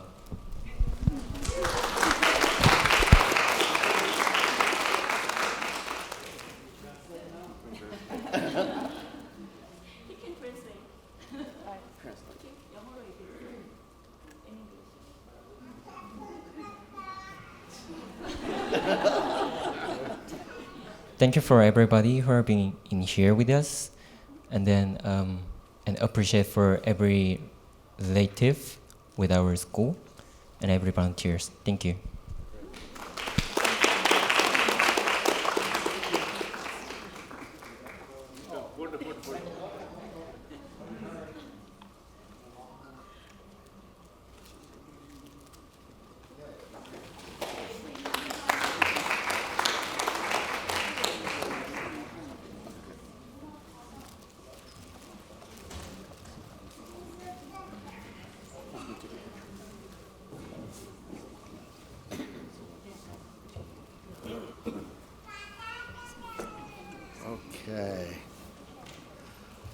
Okay, we are on to the presentation by the Cupertino-Cupertino, Italy Sister City Committee for the adult delegation of the recent trip to Italy. Welcome, Helene. Hi there. So I'm assuming to advance the slides, I just push this arrow. Oh, okay, I'm sorry. Hold on one second. We have the Lung Cancer Awareness Month before you guys. Okay, so this will be fast. This is the proclamation for Lung Cancer Awareness Month. Do we have the welcome?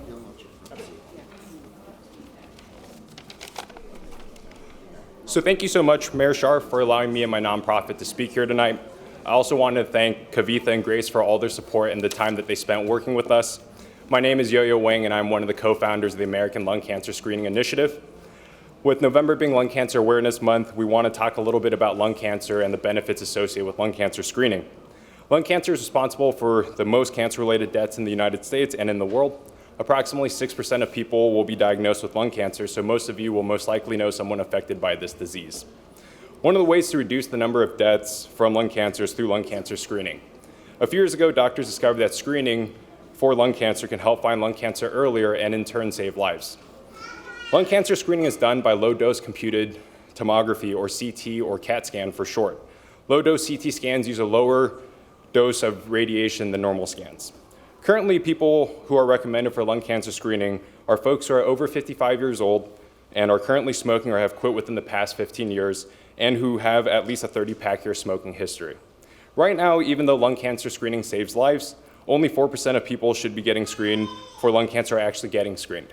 That is why we are reaching out to communities to raise awareness. In Santa Clara County alone, it is estimated that 770 people will develop lung cancer in this year. As someone who has lived in Cupertino all of my life, it is really important to me to raise awareness and educate my fellow community members about lung cancer and the benefits associated with lung cancer screening. If you fit the criteria for lung cancer screening, we strongly urge you to have a conversation with your doctor about lung cancer screening.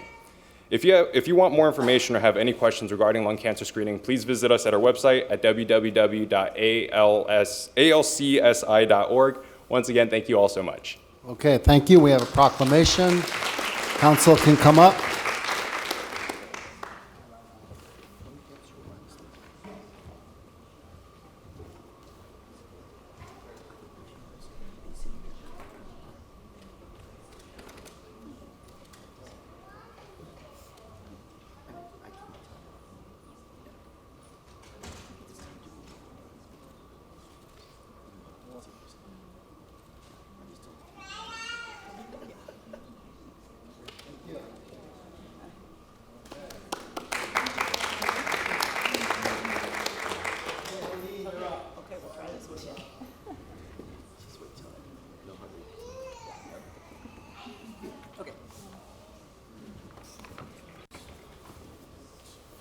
One's your file you want to present? This one right there. Oh, I see. Just like you would usually do. Yeah, so same thing. So you got a slideshow? Just do play from the beginning.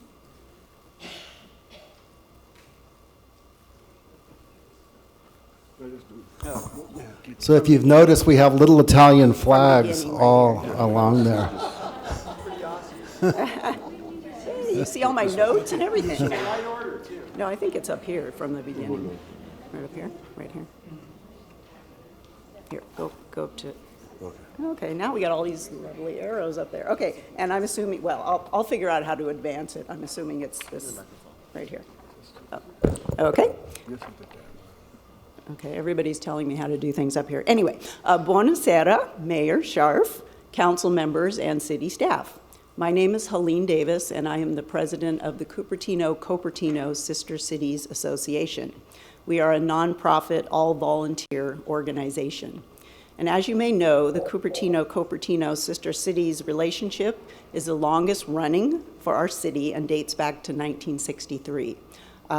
Even though we are the oldest sister city relationship, not much happened until 2013. And since then, we have been very busy. We've had 3 student exchanges. We're going on our 4th next year in 2020. We've had an adult delegation visit us here from Cupertino, and we've had 3 adult delegations visit Cupertino. This last visit just this past September. So, where is Cupertino, you may ask? Cupertino is in the Puglia region in the heel of the boot of Italy. It's nestled between the Ionian and the Adriatic Seas. It is primarily an agricultural region known for its olive trees, vineyards, and it has a very ancient history and a strong cultural heritage. And the purpose of our sister city organization is to promote friendship and mutual understanding between our 2 cultures.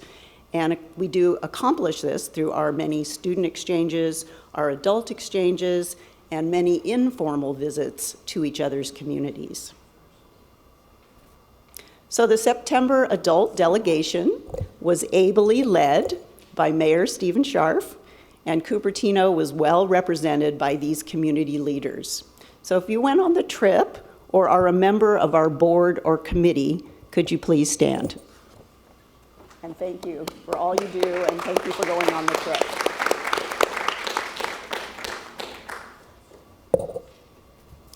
These 3 Cupertino organizations hosted our delegation in Italy this year. The Casello 13 Cultural Association, the Mayor's Office, City Hall, and San Giuseppe da Cupertino School, or St. Joseph of Cupertino School. So Casello 13, they welcomed us at the airport with flags waving.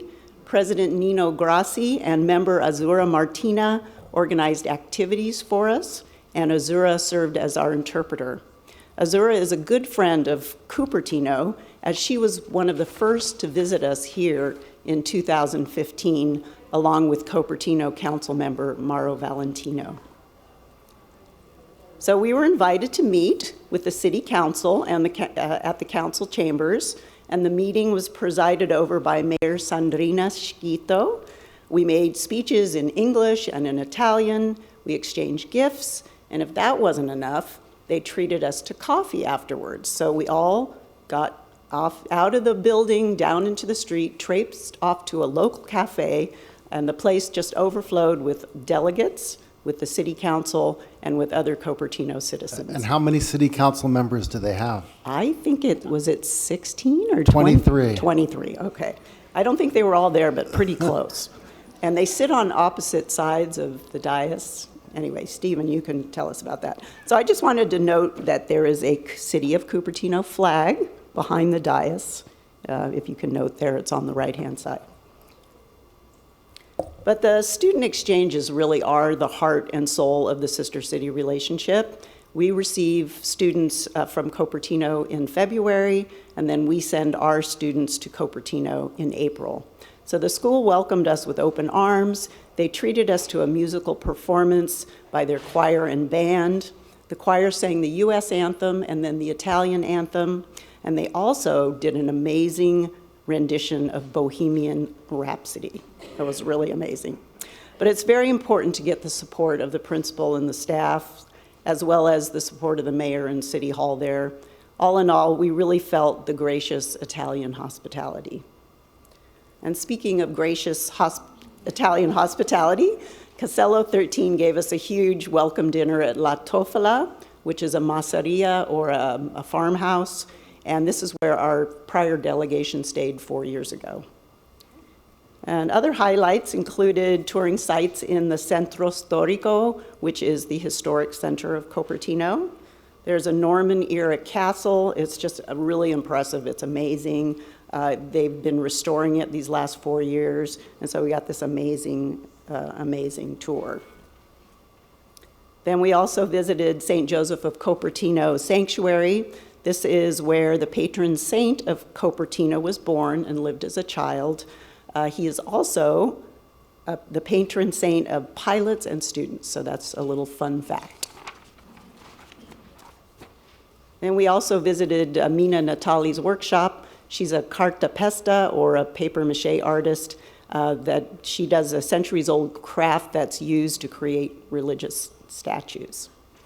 But of course, no visit is complete without a tour of a winery and a little wine tasting. So we visited Cupertinum Cantina Sociale Cooperativa, which is a cooperative wine cellar or a winery there in Cupertino. So we also had an opportunity to visit some of the other sites in Puglia, such as Lecce, Gallipoli, Otranto.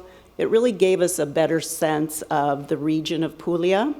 Lecce is beautiful. It's full of Baroque buildings, and it's often referred to as the Florence of the South, but it was also occupied by the Romans and the Greeks before that. And we also had an opportunity to visit with Mauro Valentino, who visited us back in 2015, and friends. He was the council member that came here in Cupertino in 2015, and he hosted a lot of us on previous visits to Cupertino. So I do think that Italy has changed our mayor's usual mode of two-wheel transportation to a Harley. I think he's a convert. So I especially want to thank Azura Martina and Nino Grassi of Casello 13 for organizing and hosting us in Cupertino. Cupertinians, I think that's right, are warm and friendly. They're eager to share their culture, their city and culture with us, and we made friends to last a lifetime. I also want to thank the city of Cupertino for supporting us and all of our sister city organizations. We had a fabulous visit. It helped to strengthen the bonds between our two communities. And finally, we noticed current and former mayors in Italy wore these ceremonial sashes. And we think to keep up with the Joneses, or maybe keep up with the Bianchis, we think every mayor needs one. So on behalf of the Cupertino-Cupertino Sister Cities Association, we would like to present Mayor Scharf with this ceremonial sash. Wow. And we'd like to bring everybody up to the picture.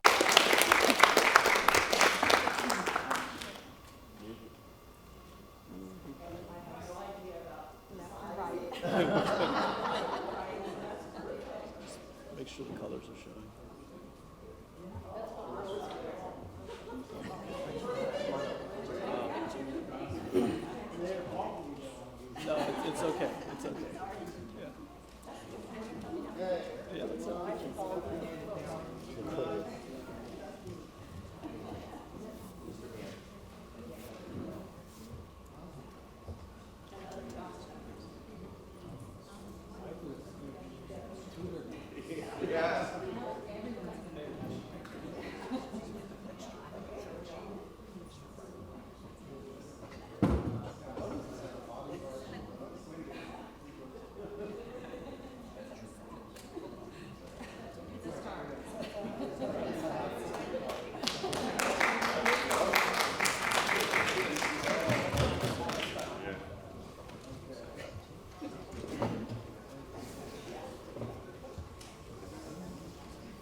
Okay, I'm done. Thank you. Grazie.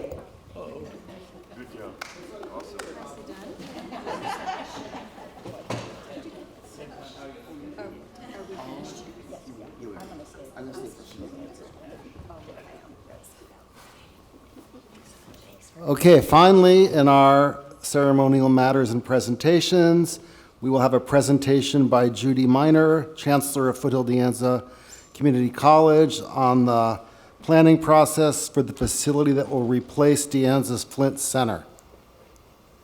Welcome, Judy. Buonasera e grazie a and tutti. welcome Pearl as well. Thank you. I'd like to. She's ready. That Italian food looked great, by the way. Yeah. Yeah, and then I think you double click. Where's yours? Right Let's here? see, yours is This right one? there. Right there. Oh, thank you so much. You can get All to it. right, I think we're Yeah. there. Double And click, click. right? I'm going to let you do it because I'm not a Mac. I'm not a PC. Neither am I, thank you. Okay. These are both live? And so we just need to open up that one. Yeah. Slideshow. We're there. Thank you so much. And I'd like to welcome our board president, Trustee Pearl Chang, and I know that she just wanted to make a quick introduction too. Thank you all. Mayor Scharf, council members, city staff, community members that are joining us this evening. My name is Pearl Chang. My husband and I have been longtime residents of Cupertino, and very proud to say that. And we're here tonight, I'm here in the capacity as board president of the Board of Trustees with the Foothill De Anza Community College District, joined of course by our presenter and wonderful Chancellor Judy Miner, as well as fellow trustees Patrick Ahrens and Gilbert Wong are here, and our president of De Anza, Christina Espinosa-Peep, is here this evening, along with some key staff from De Anza. As you know, De Anza has enjoyed over a 50-year history right in the heart of Cupertino, and we have enjoyed warm and strong partnership with the city, and we continue to look forward to that as we move forward. We have served with great distinction. I know we can't go into a long presentation of bragging. Call us back, invite us back, and we'd love to present. We have been serving with distinction and have received great accolades, nationwide, statewide, and including large foundations as the Gates Foundation and the Mellon Foundation. So come and visit us anytime. We are here tonight, though, to talk to you about what we are calling the Community Benefits Initiative. And we look forward to this very exciting opportunity. We continue to look forward to working with you as we put together ideas to leverage on the wonderful legacy that the Flint Center has given us as a community, and we look forward to many decades ahead as we plan for the future. So thank you. Chancellor Miner. Thank you. So the Flint Center, opened in 1971, was the brainchild of the founding president of De Anza College, who I was fortunate to work for, beginning in 1988.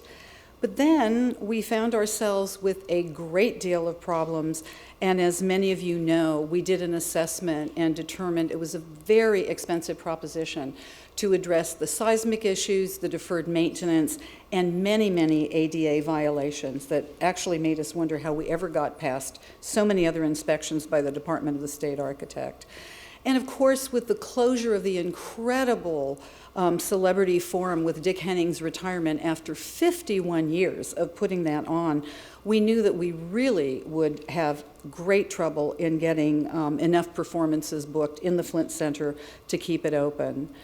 And on June 10th, as many of you know, our Board of Trustees voted to close the Flint Center, but they directed staff to make sure that we replaced it with a facility that served the needs of our instructional and student services areas of the college, and certainly to be mindful about how we might be able to also provide a cultural and civic meeting space for our community, and certainly to generate revenue if possible.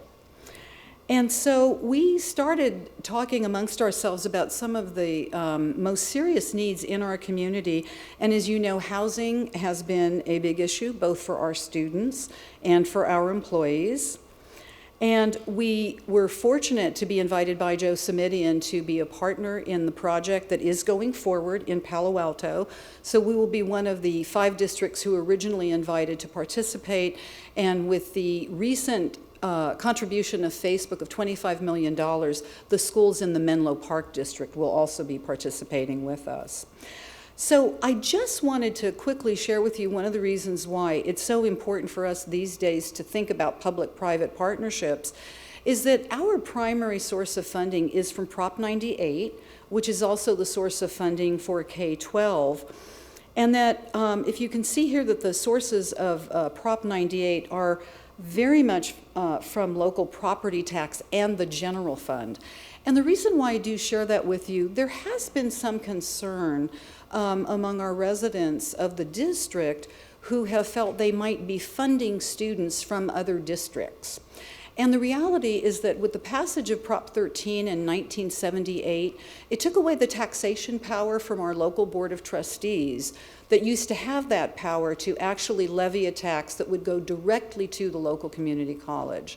So with the passage of Prop 13, all property taxes go to the state, which then distribute the dollars back to the 115 colleges that currently exist in California based on some rather complicated funding mechanisms. So we can all be actually very proud that our property taxes go to fund every one of our colleges, and every taxpayer in the state contributes to our own local taxes, a tax base as well. So I just wanted to introduce the main portions of the Community Benefit Initiative Action Plan, which we have brought to our board. And you can see it is very complicated, and this is not even with everything in there. So anybody who wanted more detail, they are certainly welcome to visit our website. But the main point we wanted to make to you this evening is this is really a long-term project. And we really have about another year's worth of listening to the community, listening to our students, to our employees, getting ideas for what would be the best use of that space that has been the Flint Center, and even some of the classrooms in a small parking lot, in order for us to serve the needs with an auditorium that could serve many functions, as well as a housing facility. But we have not yet determined who would be housed in there, because again, we're very much relying on a public-private partnership that has yet to be determined, and we would need to know that our developer and investor would be able to get a return on whatever that investment might be. So we continue our listening tour, and we certainly invite your comments and your suggestions about individuals and organizations that we should meet with. And let me leave the remainder of our time with you for any questions you might have for us, or any comments and advice you might like to offer.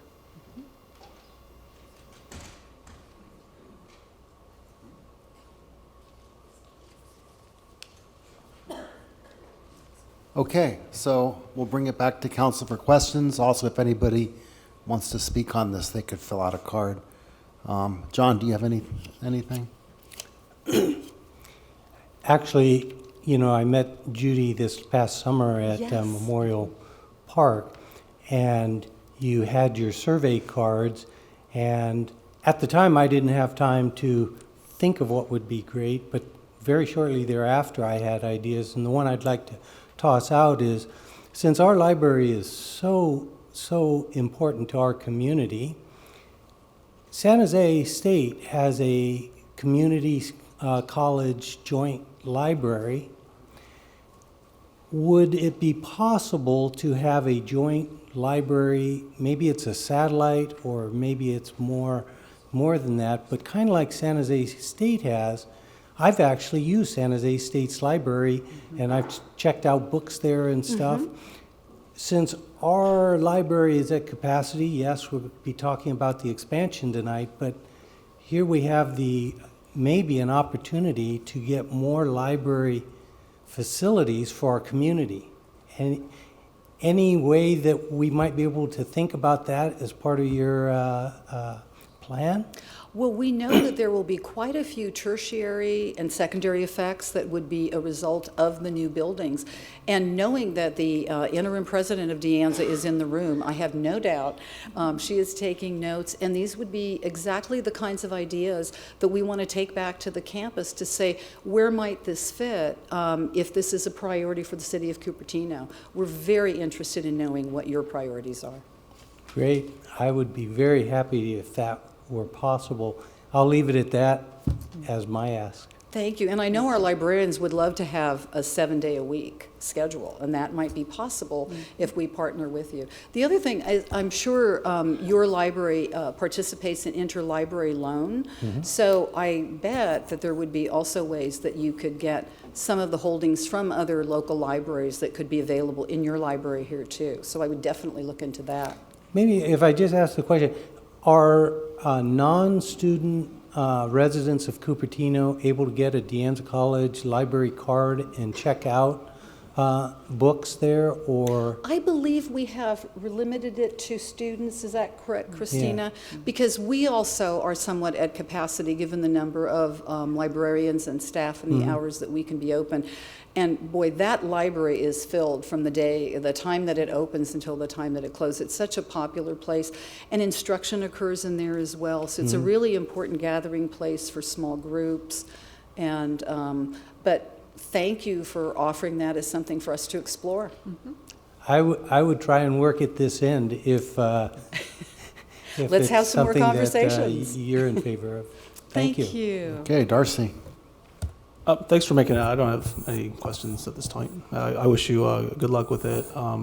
Well, incidentally, I didn't hear transit solutions, though, with regard to potential uses of the space. So I would just make a comment that it would be nice to see any kind of accommodations for, either maybe not as far-flung as a transit center, but something that could, help our students go from where they're coming from, because, of course, I understand your enrollment is down, traffic is getting much worse, the economy is booming locally, but at the same time, where a commute might have been half an hour before and it's turned into an hour now, I think the major entities, including, of course, our community college, our major private stakeholders, the city, the transit authority, we need to really try to figure out these various components that we can be putting in. And given the fact that the Flint Center is a fairly significant portion of your potentially usable land, and it's right off of Stevens Creek Boulevard as well. You've got the garage. I think We're so grateful that we have the garage. That ended up being a good investment for us. Right, absolutely. And so, with regard to the other details, personally, I'm interested in things like, full transparency to the public with regard to what kind of cost burden they may be looking at, going forward. And I think that it's a really good idea to, put those numbers forward. And, the community, I think, may well, surprise you with regard to their receptivity to that type of idea, especially when those are set forth at the outset. But I'm looking very much forward to, getting more granularity over time, and I wish you good luck with your efforts. Thank you. And we've been so pleased with the feedback that we have gotten, whether online or a town hall that we had last week at Anza. I think there is, this is such a great community for the arts. And so I think the opportunities that we can offer everybody, I continue to be so excited about the possibility of CineQuest actually using us as a venue. And I think I'm going to be having some conversations very soon about that, because it really is never too soon to think very big and long-term for major events like that. And in addition, graduations that have occurred for Cupertino Union, for Fremont Union, and our own learning communities at De Anza. So we very much would like to be a place where people would feel so welcome and very much want to come. That'd be great. That'd be great. I mean, I've always liked to, well, I mean, especially before, you know, the kids arrived, the Ethnic Dance Festival, I think, is one of the wonderful offerings throughout the Bay Area. And if we could have a facility that attracted that particular, you know, just not to name any, you know, particular events or anything, but that event, I think, would be quite a touchstone for, you know, the attractiveness of a particular performing arts facility. But I understand there are a lot of other pressures, right? I added transit to housing. I mean, there are a lot of items being considered at this point. So again, wish you good luck and thank you for coming out. I guess in closing, I'd just like to say I was very intrigued by the presentation that was earlier in your study session on the reduction of the use of natural gas and the increase of electrification. And our own board has taken as a high priority our own decarbonization, electrification, energy management plan. So we will be launching that in very great earnestness in 2020. And if there's some opportunities for us to collaborate with the city, we very much would welcome that. Not to make it a two, and I promise this will be my last point. You know, De Anza represents such a large space in our city, and I don't want to speak out of turn, but if we have larger events that require transiting of, you know, greater volumes of people, it would be great to be able to partner with your facility, with your institution, to help perhaps shuttle people over as a exchange point. And of course, it would be respectful of your, you know, your busy times, which are, you know, fairly considerable. But at the same time, I know that historically De Anza College has worked with Cupertino, and of course, as the enrollment and the population growth has happened, you know, it's been kind of in flux, and there are things that happen on the state with regard to policy and everything. But I mean, it's great that you're out here, and I think that it, you know, it's a good harbinger for, you know, future cooperativity. So I welcome this conversation. Thanks. Thank you again so much. Okay, thank you, Darcy. I thought you said you had nothing to say. Okay. I had no questions. I only asked about one thing, I think. So I had one question. You mentioned how the funding happens for De Anza, and this is going to be a private-public or a public-private partnership. Is that only for the housing or for the venue as well? It'll depend on what the investor and developer would be interested in doing.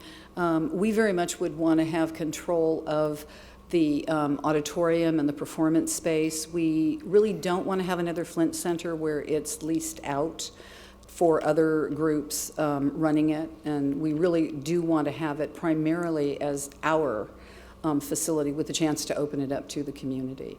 So that is still a detail we're working on in terms of, you know, who comes in with what kind of money for what purpose. So I think you also get parcel taxes, is that correct from?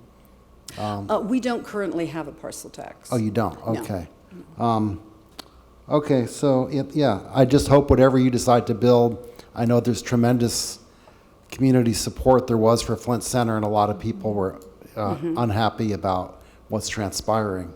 So I hope you can engage the public, and whatever you build would be usable by the public once again. Absolutely.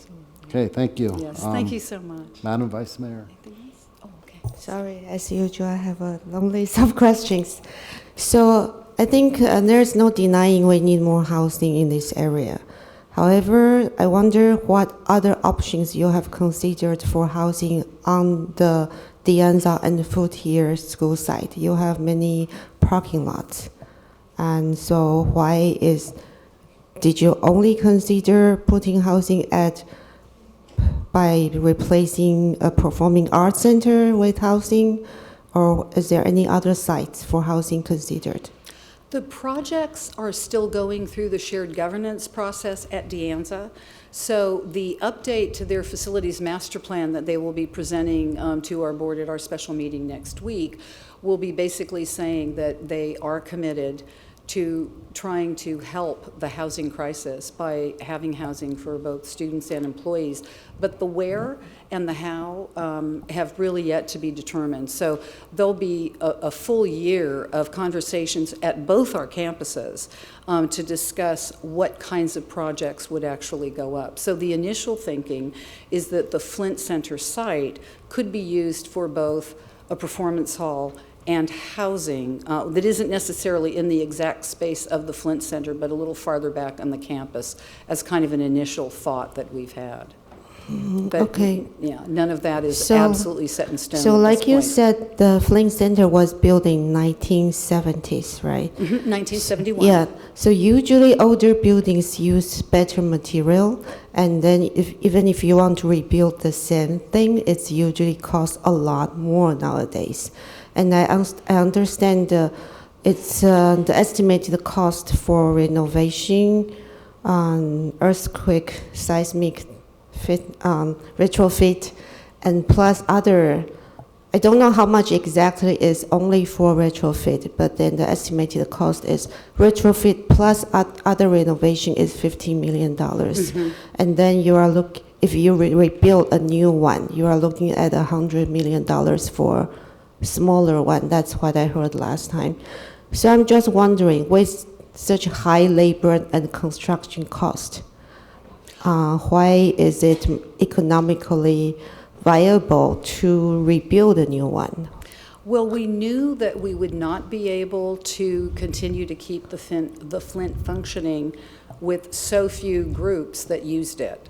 And so we do feel that over a long period of time, we actually would get a return on our investment. And part of this is about, in a sense, the cost of doing business as an educational institution, that we do need facilities that will be used by us, and again, we hope by our community. So the calculations that we did had been a minimum of $50 million to basically repair a facility that would not have been used. So the idea is the new one will be used by Absolutely, the student. Yes. Why is that? What would be different? So we're building it would be a smaller building and one that would be used more regularly by our own programs. So we know that our music program, our drama program, many of the programs that are already in existence at the college would like that kind of space. We have the opportunity to build another kind of speaker series or conference center in that space as well. And for a lot of the information gathering and outreach that I've been doing since July with Cupertino Union and Fremont Union, even our Cupertino Historical Society, the interest in using that space for various kinds of convenings is very attractive. I wasn't aware, for example, that the 1,200 employees of the Fremont Union High School District don't have a place within their own district to have their opening day activities. They basically have 2 events that can accommodate 600 people each. Polly Bove had said she'd love to have a place where she could bring her employees. Craig Baker of Cupertino says they have 1,700 employees that they can't accommodate in any one setting. So they basically broadcast some various activities to bring people. So the opportunity to bring folks together. Orrin Mahoney told us how disappointed he was that he had to take his Rotary convention to San Jose State, to the student union there, because again, there wasn't a venue that could have accommodated that. So we definitely have a lot of people who would be interested. So Flint Center right now could have accommodated those, but then they didn't think of bringing that to Flint Center over so many years because Flint Center didn't reach out to them. It's too big. It's too big a facility. And then, of course, once we found out all of the problems around seismic safety and maintenance and ADA, we really could not keep it open. So, for example, there's no wheelchair access for the boxes. There's no wheelchair access in the green room. So we really did have a problem with all of those kinds of issues. So right now it's 2,400 or 2,500 Close seats? to 2,500. And yes. so you are talking that the Fremont Union would need 12,000. CUSD needs 1,200. And so CUSD needs 1,700. And I think Peninsula Symphony needs something like 1,800 also. I'm meeting with them in 2 weeks, and I'll find out from them what their needs. They have a wonderful facility in San Mateo. I've gone to performances there. Oh. And I actually would be very surprised if we could actually duplicate that for a symphony orchestra. And I think they only used us once last year and had maybe about 1,200 people who attended. So again, so the size you are thinking of would be around under 2,000? I think so. Yeah, we've But had or some maybe initial- over 1,500. I think we'll look to see what we could construct. And again, we want to bring in our own music faculty and our faculty who would be using that space, the student services folks in our district who might have, again, convenings that could be there. So we definitely need to make sure that we're listening to all of those individuals who would most likely use it. For your student groups, wouldn't 1,500 seat would still be too big? You currently have a visual performing arts center that sits about 600. There's right? 400 in the Visual 400, Performing right, Arts yeah, Center. okay. When I think about the standing room only for the Film TV Festival for our students who are very active, and they always have entries in CineQuest, which is why I keep thinking about having something that could host CineQuest. Okay. It is really amazing how many people come. Our Latinx celebration nearly filled the Flint this last year. I don't know that it got to 2,000, but that's a very big event for us. And we've not been able to create some of the events that we'd like to. And especially with the end of the Celebrity Forum series, we very much would like to have some speakers who could come in of the kind of caliber that we had for the 51 years that did fill the Flint. That's great, yeah. So you mentioned that the colleges, the funding comes from property tax from all over the state. It's not specifically within the college district. Correct.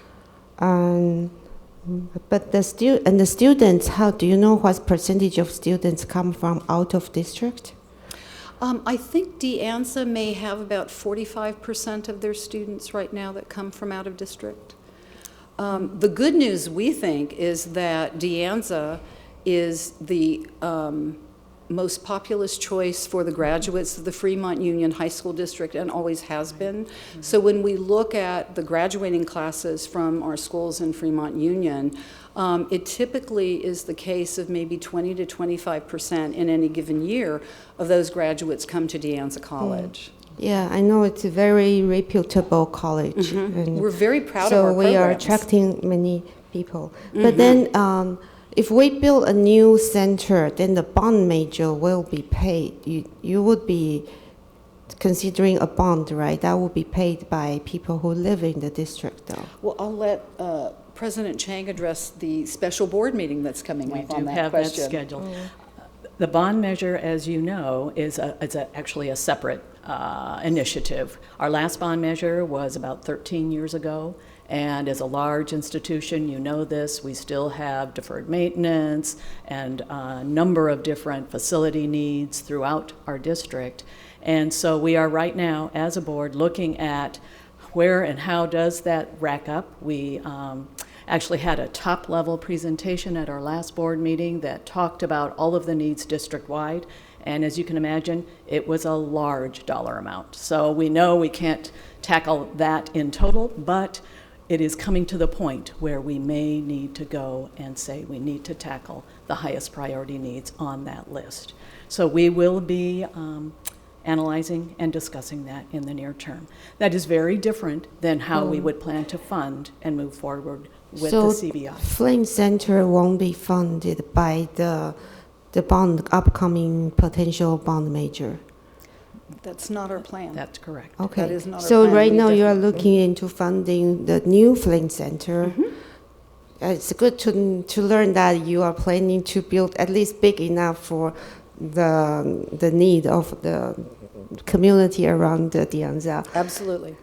But then you are looking into public-private partnership that will provide enough financial benefit for the developer investor, for them to invest and still give us this maybe 1,500 seat to 1,800 seat performing art center. How is that possible? That's what we're working on. Without any public funding. You know, there are increasing numbers of community colleges that are doing this. Santa Rosa Junior College is now embarking on a housing project that will not use any state funds. I don't know what is happening with one of the Southern California community colleges. It might have been Coast. That was doing the same thing. And there may be some bonds that will be on both the March and the November ballots for the state of California that would benefit the University of California, the California State University, and the community colleges. How they would distribute those dollars, I'm not sure, but there's a lot of interest in having dollars that would come to all segments of public higher education for not only housing, but other upgrades. The CSU and the UC do not have authority to do local bonds that the community colleges do, and so that's been a point of interest for quite a few years. And the governor, I think also having served as a UC regent, has been very interested in trying to increase the resources for the UC. I guess I am concerned about funding because you are unsure what type of housing is going to provide. And if you are talking about the housing needs to be at the level that's going to be worthwhile for developer investor, then we might be talking about luxurious housing that most people can afford, students can afford. Then I'm concerned, how are we going to fund it? Are we going to fund it with more office space? Then that's a pain point in this community because it's going to generate more demand for housing. And so I'm wondering, okay, maybe it's good you are now looking for bond major, but then I'm concerned, how are you going to fund it? I think, Vice Mayor, too, another key point for us is we as an education institution own the land. And so that's in the equation here for any potential partners that are looking at this endeavor with us. We have the real estate. And so that is being offered forth in discussions at this time. But you're right, we are leading the pack on this, and we're excited to do that. And we're in the heart of Silicon Valley. The needs have only grown, as you know, around us. And so we're looking for that impetus towards some action. And we're excited about a potential. We also do think there can be some tax incentives for an investor with us that would, again, make this particular investment a bit more attractive, whether it's around tax credits. We certainly would love to be able to have some federal dollars that would come to Cupertino because of our commitment to do affordable housing.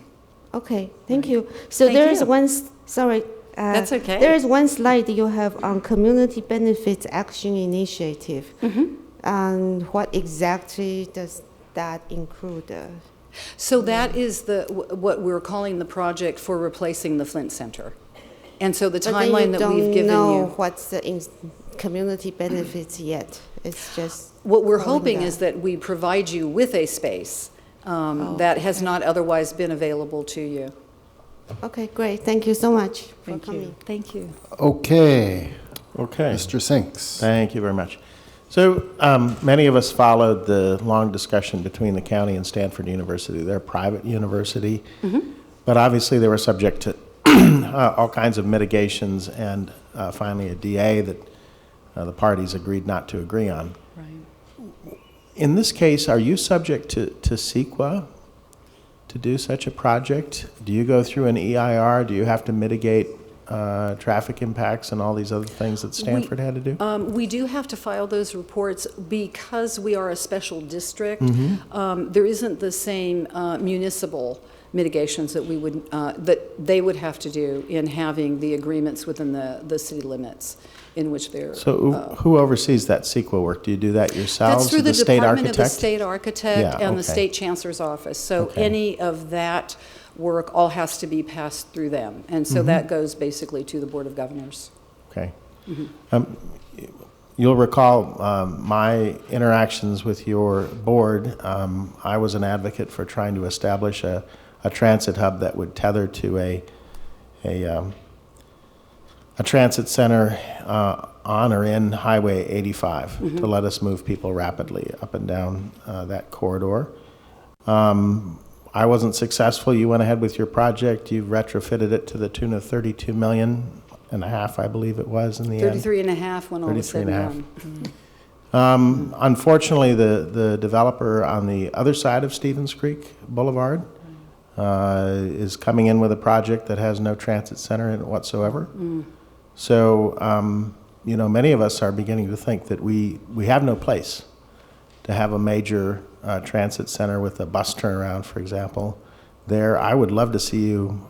I continue to hold out hope that somehow you can help us address this, but I will note that, many of the thinkers in the region that are leading transit efforts now have a big dot on Cupertino. So this is the transform map. This is their proposal. If you Google Rex transform, REX transform, you'll see that there's a big dot in Cupertino, but it's further west, and Anza College becomes a little spur. I would love to work with you to fix that. I mean, to the points that Darcy's made, it seems to me like establishing a real transit center with an efficient way for buses to get in and out, both freeway connection and connection to more local services, such as our new VIA shuttle, that I hope you may consider your faculty and students having some service for. Right now it's really only in Cupertino, but it's doing very well, and we're connecting to Caltrain, and that actually is the cause of that's the largest source and sink for our trips to date. But anyway, that would be my ask as you think about, these two major crises we have, housing and mobility in this region. We need to do much better with transit, as I'm sure you well appreciate. And we do agree with you. And this is, again, one of the reasons why we're taking so long with the conversations, because we appreciate how complex it is, how many stakeholders are, and what's at stake for our future. We realize this is not just about the students we're serving today, but the students who will be coming to us. What is the future of education, the way we provide services to our students, and how we fit in the community? We very much want to be a good neighbor. Well, I'd say congratulations for getting into the group of school districts that Joe Simidian is working to serve. I wish we could get something going here as well, and maybe that's can be part of your project. Well, I'm interested in the Joint Powers Authority that is going on with Fremont Union and Sunnyvale and Cupertino. Right. We want to be at as many tables as we can. This is so large that no one entity can do this. We can't do it just as higher education or just as education or just as the public sector. And so I think this is about bringing in as many partners as possible and looking at whether or not there needs to be some legislative intervention. With special legislation. So I have not ruled out that as a possibility as well. We're considering a lot of things. Very good. On the energy thing, very briefly, talk to the folks at Silicon Valley Clean Energy. We can help you decarbonize. We have grants for that. Thanks. Thank you. So I wanted to point out, last week I was at the VTA Policy Advisory Committee. Speaking of transit and housing, they would like to convert their park and ride lots to housing both market rate and affordable. And ironically, they're having an easier time with the affordable housing. The market rate, they're having trouble because the developers are hesitant to build more market rate housing right now with, there's a big shortage of affordable, there's not a shortage of market rate, and they don't want to build more considering the construction costs and the labor shortages and the tariffs on materials. And for some reason, they're able to get these nonprofits, when they give them the land, they're able to get housing built. So I think the fact that you have the land is a really big thing in terms of getting affordable housing. And that's what we really need in this area, is not $7,000 a month apartments. Thank you. But, That's right. We agree. Okay, so I appreciate you coming. Thank you. But then I think building more housing should be separate from Flint Center, because the Flint Center renovation or rebuilding, it's a different conversation than just housing for staff and students, and that can be built on any lot without tearing a building down. So why not have a separate conversation on that? Okay. That won't complicate things. Yeah. Okay, so thank you. I think we're Thank done you with again this. so much for all of the time. We really appreciate being here. Thank you. Okay, Madam City Clerk, do we have any postponements? We Yes, do. Mr. Mayor. Please continue item number 15, adoption of energy and green building standard codes to a future meeting date, and the item will be renoticed. Great, thank you. So now, before oral communications, our city manager would like to speak regarding recent events. Welcome, Deborah. Thank you, Mr. Mayor. I'm talking about the Valco demolition incident that occurred on Thursday afternoon on November 14th, last Thursday. A demolition activity was taking place on the Valco property along North Wolf Road. The demolition was captured on video. While this activity did not appear to put large pieces of heavy building material into the roadway, there was a large dust plume and other debris such as insulation blown into the roadway, putting passing traffic at risk. The city was notified of the event on that early evening and sent the sheriff's department over immediately to secure the area. They secured the area until morning. On Friday, November 15th, in the morning, our city inspector went to the site to meet with the contractor and gather information. The contractor performed cleanup activities, removing debris from the site. Only demolishing activities were halted on Friday. No work was conducted over the weekend. And then on Monday, November 18th, yesterday, city staff, including the chief building official, city inspectors, director of community development, and the city manager, met with the property owner and contractors. A request for documents was made that includes, but is not limited to, the proposed demolition schedule for the remainder of the demolition activities along North Wolf Road, letter from the structural engineer verifying the structural integrity of the standalone Wolf Bridge, a letter from the vector control to verify any rodent activity was mitigated prior to the start of demolition. And then we have initial agreements for safety protections. The property owner will pay for a full-time third-party building inspector to monitor activities for the remainder of the demolition phase. They will also pay for a structural engineer hired by the city to verify the engineering analysis on the pedestrian bridge. During demolition activities, after they resume, the property owner agrees to stop traffic that may impact the public safety in the public right-of-way. And debris screening will be provided for demolition activities adjacent to the public right-of-way along North Wolf Road. Cal OSHA conducted an on-site inspection Monday afternoon when the chief building official and the city inspector were also on site. No demolition activities will occur until the city receives all required documentation requested and the Cal OSHA inspector communicates his or her satisfaction that all public safety requirements are met within the plan, whichever is later. The city continues to review the permits and related documents to determine if additional enforcement and safety measures are necessary. So that's the activity that's happened so far. More to come, more updates to come. That I will find a way to post and or communicate to others, including providing my talking points to council for public. Great, is that it? Okay. Yes, sir. Vice Mayor has a question. That will be posted on the website for the Valco SB 35 project, right? So people can access. Okay, great. Okay, does any other council member have a question for the city manager on this? Since a lot of residents really won't know that that is on that page, I would, request that somehow we put something on page 1 that says, Valco, Valco safety event happened on what and what date, and to go to the SB 35 page for further details. Happy to do that. We Yeah. Good point. Why not just email blast? I think city usually does that, right? I will figure out how to communicate it to as wide a population as Yeah, possible. this has gotten a lot of news. Yeah. Okay, if there's nothing else, we're on to oral communications. I've got 5 cards.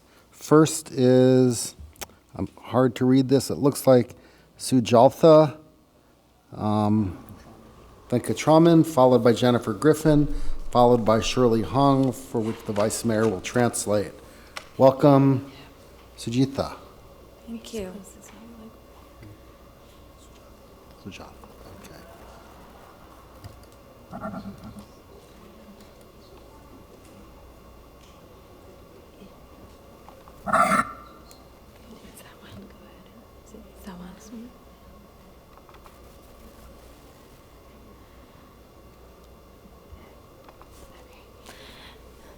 Thank you, Mayor. My name is Sujatha Venkatraman. I'm the Associate Executive Director of West Valley Community Services. Before I start my presentation, I just want to thank City of Cupertino for their long-term support. We have received funding for a number of programs and services that I'm going to talk about today, and the city has been part of that. Together with this partnership, we have helped low-income residents in Cupertino. So thank you once again. The mission of West Valley Community Services is to uniting the community to fight hunger and homelessness. Our vision is a community where every person has food on the table and every person has roof over their head. Our services include food pantry. We have a community garden. Food pantry is one of our core services where residents of Cupertino can get grocery. They can get it twice in a week. Our housing program includes affordable housing programs. We own Vista Village, which has a 1-bedroom and 2-bedroom apartments. We also own Greenwood Court, 3-bedroom apartments. Both of them are part of the City of Cupertino's below market rate program.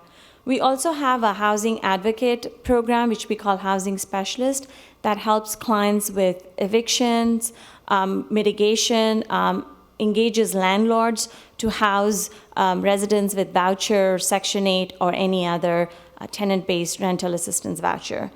We also have a rapid rehousing program, and that houses chronically homeless individuals and families. Our homeless supportive program provides supportive services such as laundry quarters, career support, and also case management for currently homeless clients. The supportive services includes emergency financial assistance. We have special programs. Our holidays are coming, so we have Thanksgiving basket distribution. We call Gift of Hope, which is our December holiday program. We give gifts for families. We have about 300 families, more than 300 families enrolled. We do case management, referral, and financial coaching. The education program includes cooking classes, health fair, job fair. We do financial workshops too. The 2019 Silicon Valley Index said 30% of Silicon Valley households rely on public or informal assistance, such as the food pantry and services that we offer. 10% of the residents lack consistent access to food. You all saw the homeless statistics. There was 25% increase in Cupertino. We are seeing more households on vehicles who are coming and accessing services, and 1/3 of survey respondents were first-time homeless. We have really distributed about $500,000 in financial assistance. This is both for rental deposit and housing chronically homeless. About 3,200 individuals came to services. Nearly 1 million pounds of food has been distributed. We're constantly seeing an increase, 9% increase in new clients, 23% increase in client accessing WVCS services. Laundry quarters that we give out for homeless clients has also increased. Our impact is when we provide assistance, 96% of households remain stably housed, and we are preventing eviction and homelessness. So just in the end, as a closing statement, this was just to give out impact and the work that we are doing. You've always supported us. We are seeing an increasing need. Our programs are increasing. We're launching a capital campaign to make sure that our food pantry expansion can happen so we can accommodate more residents through our food program. So this is here just a presentation to talk about how our partnership is making a difference in lives of residents living in Cupertino. Thank you. Okay, thank you. Next, what? No. Jennifer Griffin, Shirley Hung, followed by Shiv Shah. Welcome, Jennifer. Can I just make one comment? Do you want to?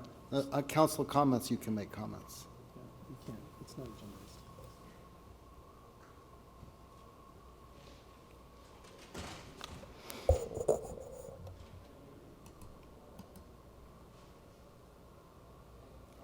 Okay, thank you, Mayor.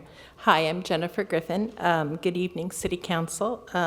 This has been a very educational evening with lots of festivities and lots of things that the audience can learn. I had two things I wanted to talk about in oral. The first one is that, and I sent a letter, an email to you all about this recently.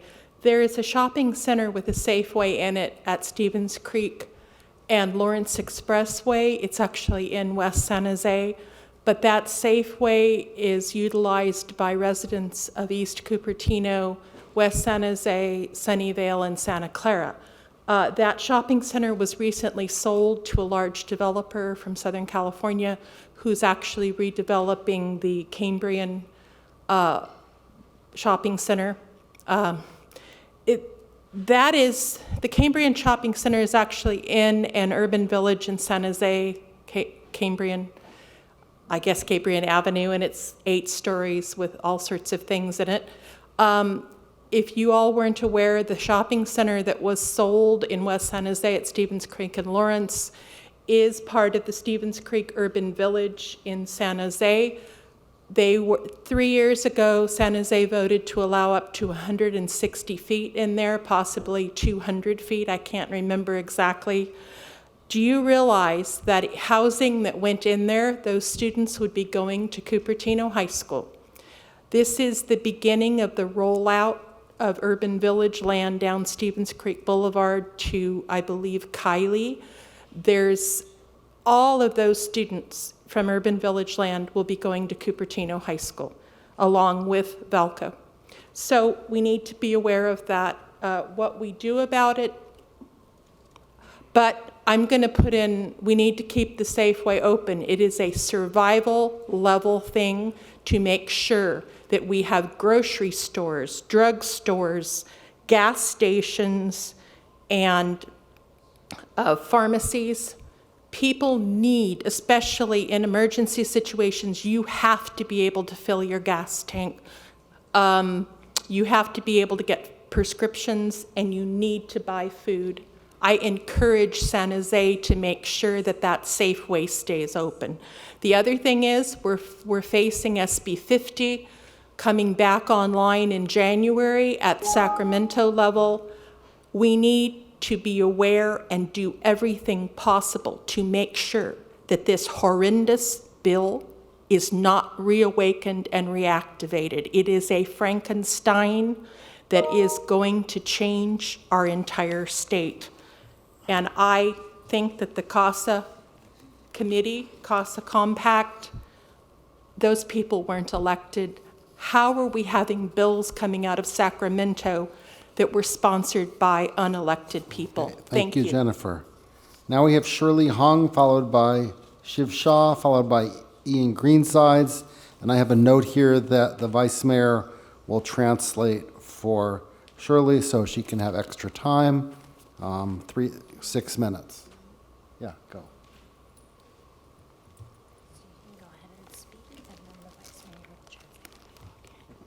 Madam City Clerk, my timer's not working again, so. Okay. 我其实不知道今天是什么 meeting， 我只是上个礼拜去你们 City Hall 去 complain， 然后他说今天有这种好像听民众的心声 meeting， 所以我就傻傻的来到这里。She says she didn't know what kind of meeting is this, but someone told her that she can come and talk to the city and putting her complaint today. So she came here.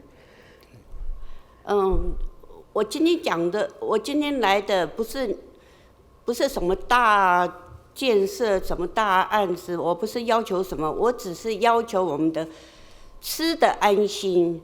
因为我到永和去买东西，它居然是过了1年半的东西。Oh, she's concerned about food safety in Cupertino because she bought something from Marina Food and it's expired for more than 1 year.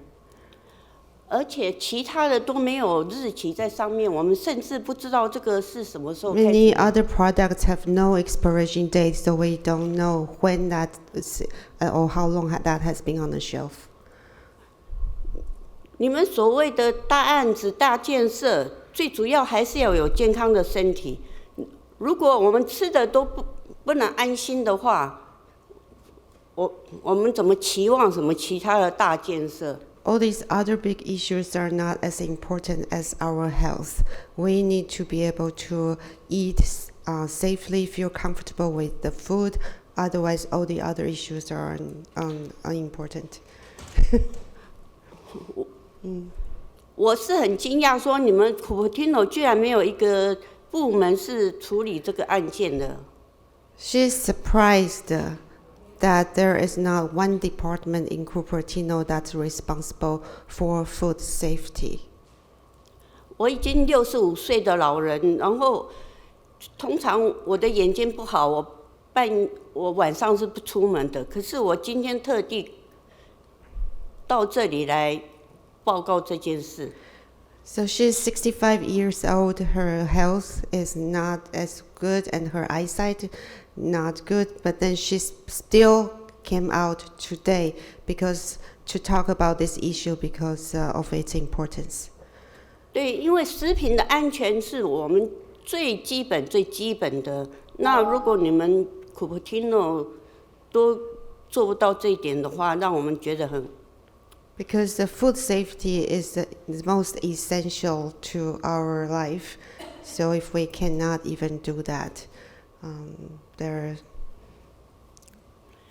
我是很谢谢你们花时间听我讲这些，这个对你们来讲可能不是什么问题，可是对我们这老年人，食品安全是很重要的。Thank you very much for listening to me. Although this is not a big issue to you, but for seniors like me, her, then the issue is very important. Thank you. So Okay, could the city attorney maybe address? Right, I was going to ask, what's who is the responsible jurisdiction? for food safety? I see expired food at many markets, and I don't think anyone inspects it from the county or the city. My experience would say it's the Santa Clara County it's like a food review, health check. That's why all the restaurants have their certificates in the window for the food safety check. Yeah, I don't know how the whole expired thing works. And I was in one supermarket and they were selling the expired food at a discount. So I don't know if that's legal, and it was dairy products. 所以市长问说，到底是谁是负责这个食品安全的？City manager 说是 county 有一个部门负责 but the city does issue business license to these grocery Right, stores. but we don't right? monitor for health and safety. But we can reach out to the county. Yeah, on our behalf. we can contact the county and alert them. 所以我们不管食品安全，但是我们可以帮忙跟康体联络，看到底他们是能不能够查看他们有没有按照规定。哦，好啊，谢谢。你要留下你的联络电话吗？我有留了，我上面都有留。Okay, thank you. Thank you. 谢谢。 Okay, next we have Shiv Shah, followed by Ian Greensides, followed by Pamela Hershey. Welcome. Can you start the clock? This is not working again. Okay.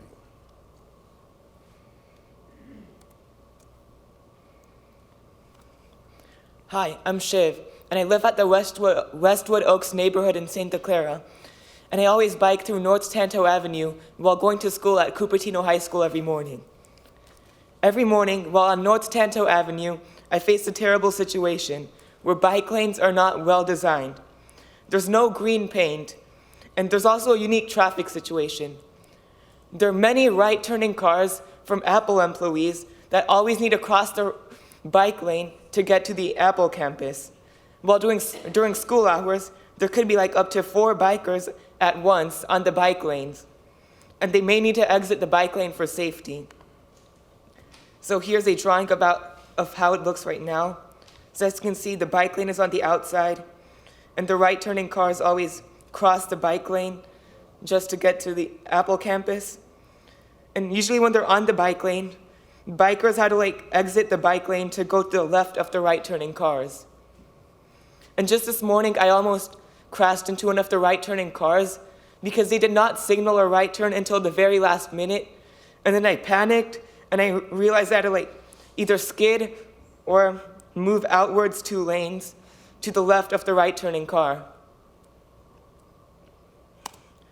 And here's a drawing of what I want it to be. I want the right-turning car lane to be to the right of the bike lane in the middle over here, so the right-turning cars do not have to cross the bike lane when turning right. And the bike lane will be protected with barriers like this one over here on both sides, so that cars do not accidentally drive on the bike lane. And also, here's a satellite view.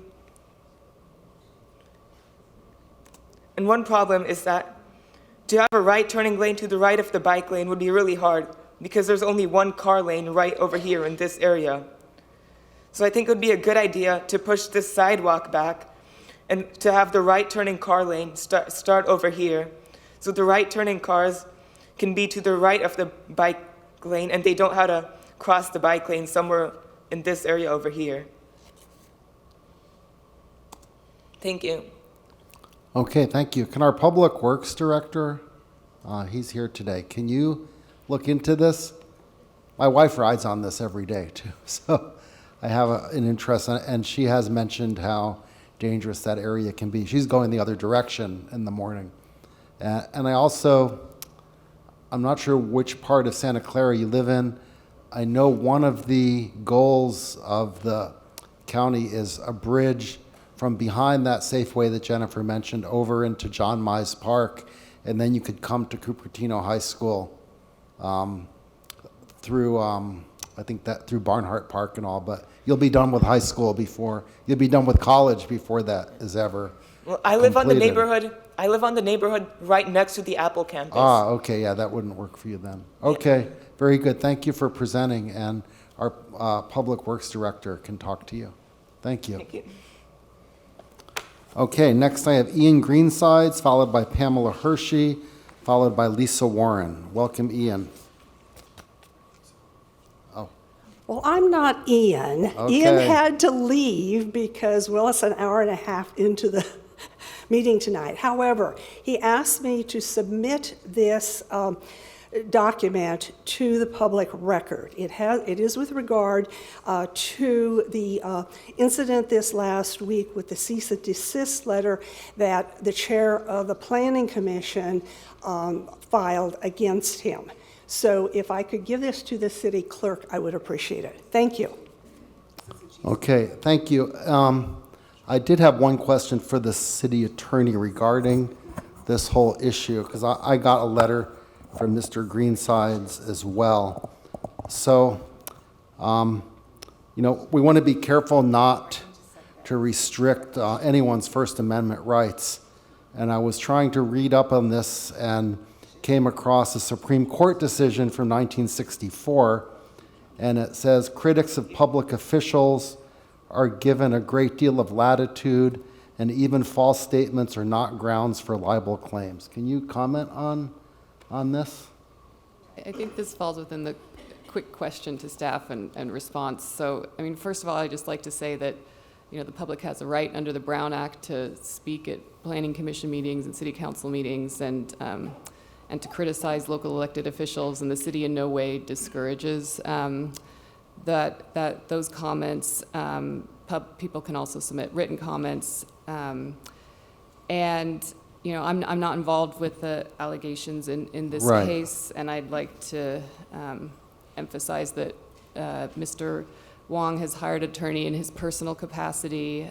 He's not acting on behalf of the Planning Commission or the city.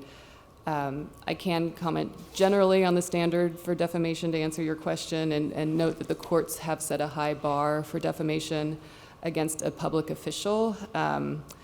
It basically, defamation usually requires a false written or oral statement which exposes a person to contempt and has a tendency to injure their reputation, but to establish this against a public official, the speaker must know the statement was false or made with a reckless disregard for the truth, and that's because the courts have recognized that there's an importance in allowing open and public debate, and so they set a higher standard for defamation against public officials. And again, I wish to emphasize that the city is not discouraging people from speaking at public meetings. Does this apply to appointed as well as elected officials? Do you know? I don't. Yes. Okay. All right, very good. That's the question I had about this. I think we should clarify, whatever subject that's being complained about did not happen in any planning commission meeting and not by anyone representing the city in any capacity, right? Yes, I would say the city is not involved in this Right. demand letter. All right, thank you. Next, I have Pamela Hershey, followed by Lisa Warren, followed by Danessa Tekmansky. Welcome, Pamela. Good evening, Mayor, Councilman, and staff. My name is Pamela Hershey. As you know, I'm a longtime resident of Cupertino and one of the closest, I guarantee, one of the closest people to Valco Mall, owned by Sandhill Properties, and the demolition site. A couple questions is, the city manager mentioned that they stopped demolition. I believe you're just talking about demolition on the site where the fall happened and on that particular structure, because there has been demolition and work done constantly since the fall. Friday, I lived there yesterday morning, 7 o'clock, all day. Yesterday, 7 o'clock, they started. So there is work going on, but I'm not sure if it's, you know, demolition or if it's something else. It's cleanup activities. They're removing debris from the site. Oh, okay, so they're only cleaning up. That's all they're doing. They, let's see, they started that Friday. On Friday morning, there may have been some debris that needed to clear from that littoral area, but the rest of the time from Friday through yesterday and today have been nothing but cleanup, debris removal from the site. From the sites, okay. Correct. But I just was, okay, so but I know they've been working. That was just my question, but thank you for answering that. What I wanted to speak about is, as a resident so close to the proximity, like we talked about, the air quality that we're facing, the neighbors, especially close proximity like we are, the black dust from the construction site. It is black. I wipe my windowsill with windows closed, and it's debris. I don't know. We don't know really how healthy it is. We don't have access to that. Maybe we do. From, you know, the air quality control people or what's going on with the sites. But, you know, we don't know long-term effects. We don't know what's going to be 10, 20 years from now. I face it every day, all day long, not just the noise, but also the dust and dirt and the air from the site. So I do want to let the council know that we are all facing that, my neighbors and myself, as a concern for our health. What else was I going to say? Sorry about that. Especially when they do start the demolition on the auto center, you know, not only was it a USA gas station years ago, it was also where they had batteries and other chemicals that they used for working on cars. It was an auto center. So when they do demolition there, I really would like to see something from the city or Sand Hill Properties that it has been cleared through organizations that do an inspection. If I'm going to be home, I won't be home if they're going to demolition it, but I would like to be very clear that there are not dangerous chemicals underground. They're at the auto center, very, very close proximity to my house. Okay, thank you. Thank you. So, I had one question. Sure. So I was looking at some old photos of that site. Was the gas station just to the east of the auto center? I seem to be able to see it Yes. in the pictures. Yes, as you know, that was when So I lived there. Was that a Sears gas station originally? Yes, and it was then owned by they- Sears, kind of like they used to do Safeway. Gemco. Okay, Where they had the right. little, there was a couple pumps, I believe, in the front, Right. Okay. And so, but it was there, so there are chemicals obviously Right. on site there. Just want to clarify that All it's right. all been cleared. Thank you. All right, thank you. Thanks. Yeah. So Pam, I just want to make Yes. sure you knew, I forgot to mention in my update that aside from, well, in addition to Cal OSHA, we are reviewing the Cal OSHA requirements. I'll be contacting them just to check in and see what's happening. I'm sorry, the Bay Area Air Quality Management District. Okay, yeah, thank you. Thank you for that. Thank Is you. it truly just checking in, or are they going to actually go to that site and kind of? They do random air quality checks, and they've been on site probably 3 or 4 times, is what I understand. But there are a set of requirements that they set forth, so we have to review those and then talk to them about if the requirements are being met. And I think if there's further discussion, we can ask the city manager to come back for another item on the So agenda. can she also quickly respond to the question about the tank? I think that's part of the demolition that's already considered. There's no way for me to comment on that at this time. The permit, in fact, I promised Pam that she would know when that demolition would occur. So I've been working with the neighborhood already. Okay, Just next week. For my comment, though, is that if inspections were made, like you say, the air quality is done several, I'd sure like to be able to see what their results were so that we kind of know the level of what they did check and what their results were. I'd be happy to see if we can get that data. Yes, please. Okay, Lisa Warren, followed by Danessa Tekmansky. Welcome, Lisa. Thank you. Hello. And first I want to thank City Manager for giving the impromptu, not on the agenda, update on what was going on. It's helpful, and I hope people ask questions if they have any. And not just the city manager, but anybody else that was scrambling around for the last few days trying to take action on something like this. So thank you. What I wanted to talk about is things that come up periodically, more than they should, and they shouldn't at all, actually, as far as residential development, R1 development for balconies and trees. And I am suggesting and hoping that those 2 items in R1 in the Muni Code will be addressed and hopefully improved, because the whole balcony thing, and this comes up because I had personal issues with the privacy screening, and the selection of trees is inappropriate in most cases. And what happens is a landscape architect or the architect will just plop in whatever. Oh, we can put these trees in. Okay, just put them in here because you have to have them on the property lines for privacy if it's a 2-story house. I can't fathom that a responsible landscape architect would put these trees in, but they do because it's just checking it off the box. And for example, by your own, just the city's own description, Arbutus marina, which is a strawberry tree, they're planted right outside the door, so you can see them when you go out, how big they get. And yet they're allowed to be in a 5-foot setback. So they grow into houses. They grow over to their properties' gutters and knock them down. They become a maintenance nightmare for both homeowners, and they are slow growing. So they're not ideal. They're fine other places, but in most of our residential lots, they aren't good, and nor are magnolias and other trees on this list.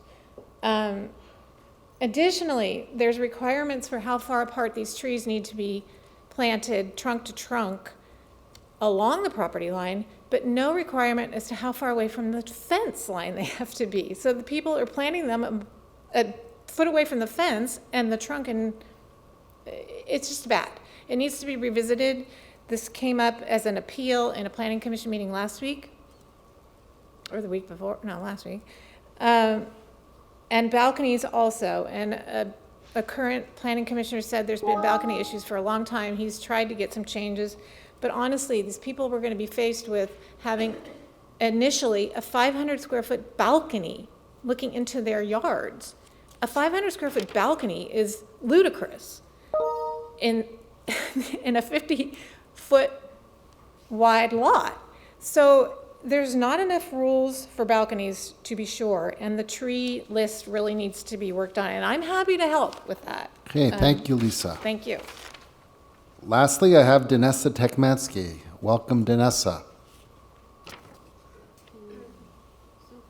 Request this to be put on the agenda. Or Well, yeah, at the end when we do the, the staff get back with something. It's a change to the Muni Code. Right. Is this? Welcome, Danessa. Hi, is this study working? The overhead? Oh. It's not, is it? The overhead? You can reset the time when she actually starts. Oh, sorry. What is wrong with this? I can't, these buttons don't work once again. It's not working. It's okay. It's okay. Is that what I'm doing wrong? No. Let me see. I'm not really great at, oh, here you can see here. So. You reset the time. Oh, sorry. Okay. My name's Danessa Tekmansky. I'm a Cupertino resident. Good evening, ladies and gentlemen. I kind of have a message for Sand Hill, I guess. In light of all the demolition at Valco,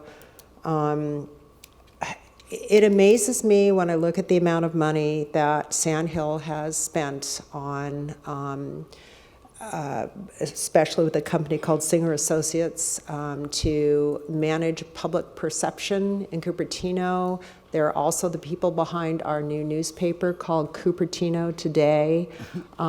Their sole purpose is to influence public opinion. They use Singer Associates for Measure C. They use Singer Associates to manage the hills of Valco.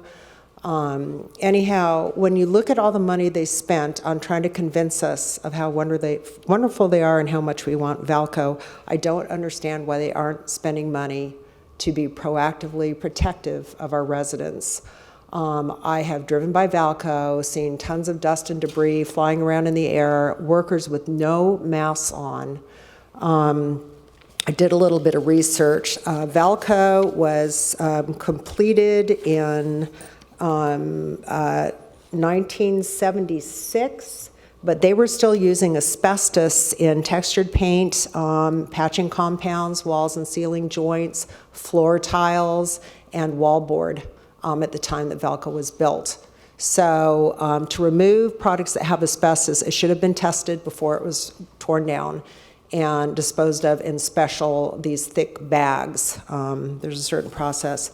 So my ask of Sand Hill is, as someone with horrible respiratory problems, the fires made me sick for 2 weeks. I could barely go outside.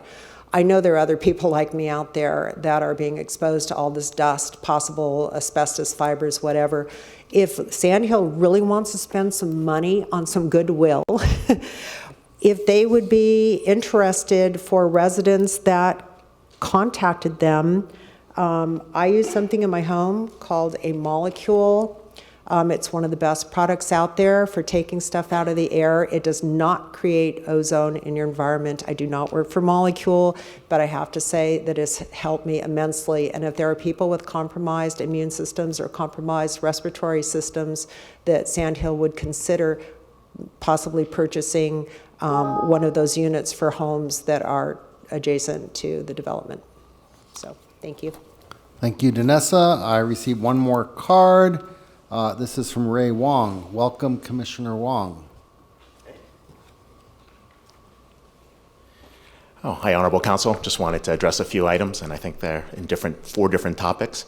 The first one really is about response to any kind of complaints to Valco and Sandhill Properties, as well as the group there. I just want to emphasize it's very important that those complaints be filed with the city first. Not in the Valco hotline, not into the developer's hotline, because we need a record of what those complaints are, the frequency of the complaints, whether it's air quality, whether it's sound, whether it's noise, and I think that's a very important thing. Sir, are you speaking for yourself? I'm speaking for Or are you myself today. speaking as head of the Planning Commission? I'm speaking for myself today, Mr. Sinks. So as a citizen, that's something I think is very important for us to consider. So the second thing, I do want to thank the city manager and council for the leadership actually in responding. I think the measures that you guys have taken there are important. I think it's really important for people to understand that there's action taken. Maybe there's a faster way to communicate these to the citizens in the future. Not sure how that gets done, but there were a lot of interesting conversations about what was going on there. And then the third item, which someone brought up about balconies and tree shades, there are a lot of complaints and conversations about how to do that. Now I'm going to put my commissioner hat on in response here. I think it's important if we can take that on as an issue because we are seeing more two-story development. We are seeing neighborhoods that like to remain intact as they are. And I think that's kind of important to think about what could be done to help with the right trees, the right shadings, to help people maintain their privacy and their way of life in the neighborhoods as they see in the character. And then the last item, putting on my speaking for myself hat again, so sorry about that, wearing a lot of hats. I just want to set on the record to be straight that I think it's really important to have free speech. I think it's important to have complaints, debates. I think people should vigorously say what they think at meetings. I wanted to put that to rest. I know that there is a document that was handed here earlier, but it's so important to have free speech debate. But when it gets to the point of defamation and libel, that's the place where we actually also have to vigorously defend that in order to be able to have free speech and free dialogue. So it's very important to protect First Amendment rights on both ends. So thank you very much for your attention today. Okay, thank you. And I just received one more card. Chin Pen, welcome.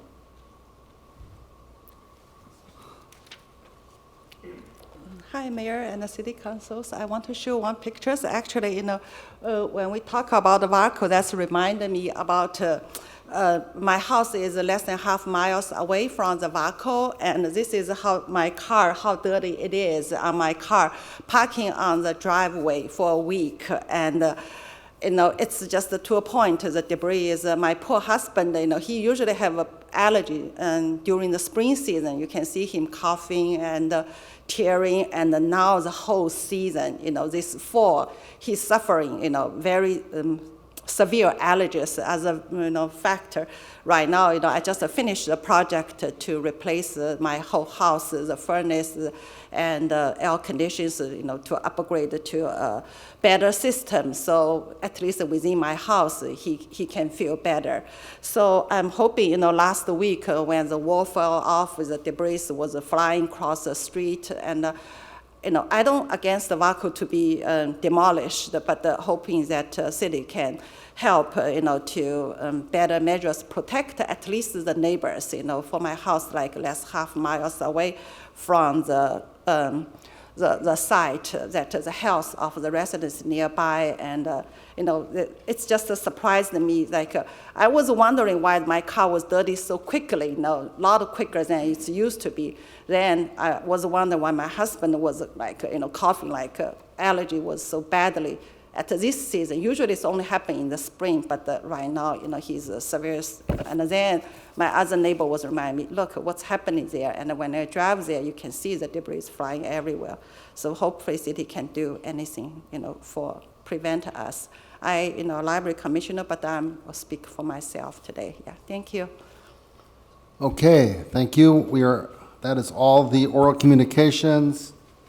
It is 8:45. We've been going for 3 hours and 15 minutes, so I think we'll take a short break and come back in, let's say, 7 minutes. Thank you.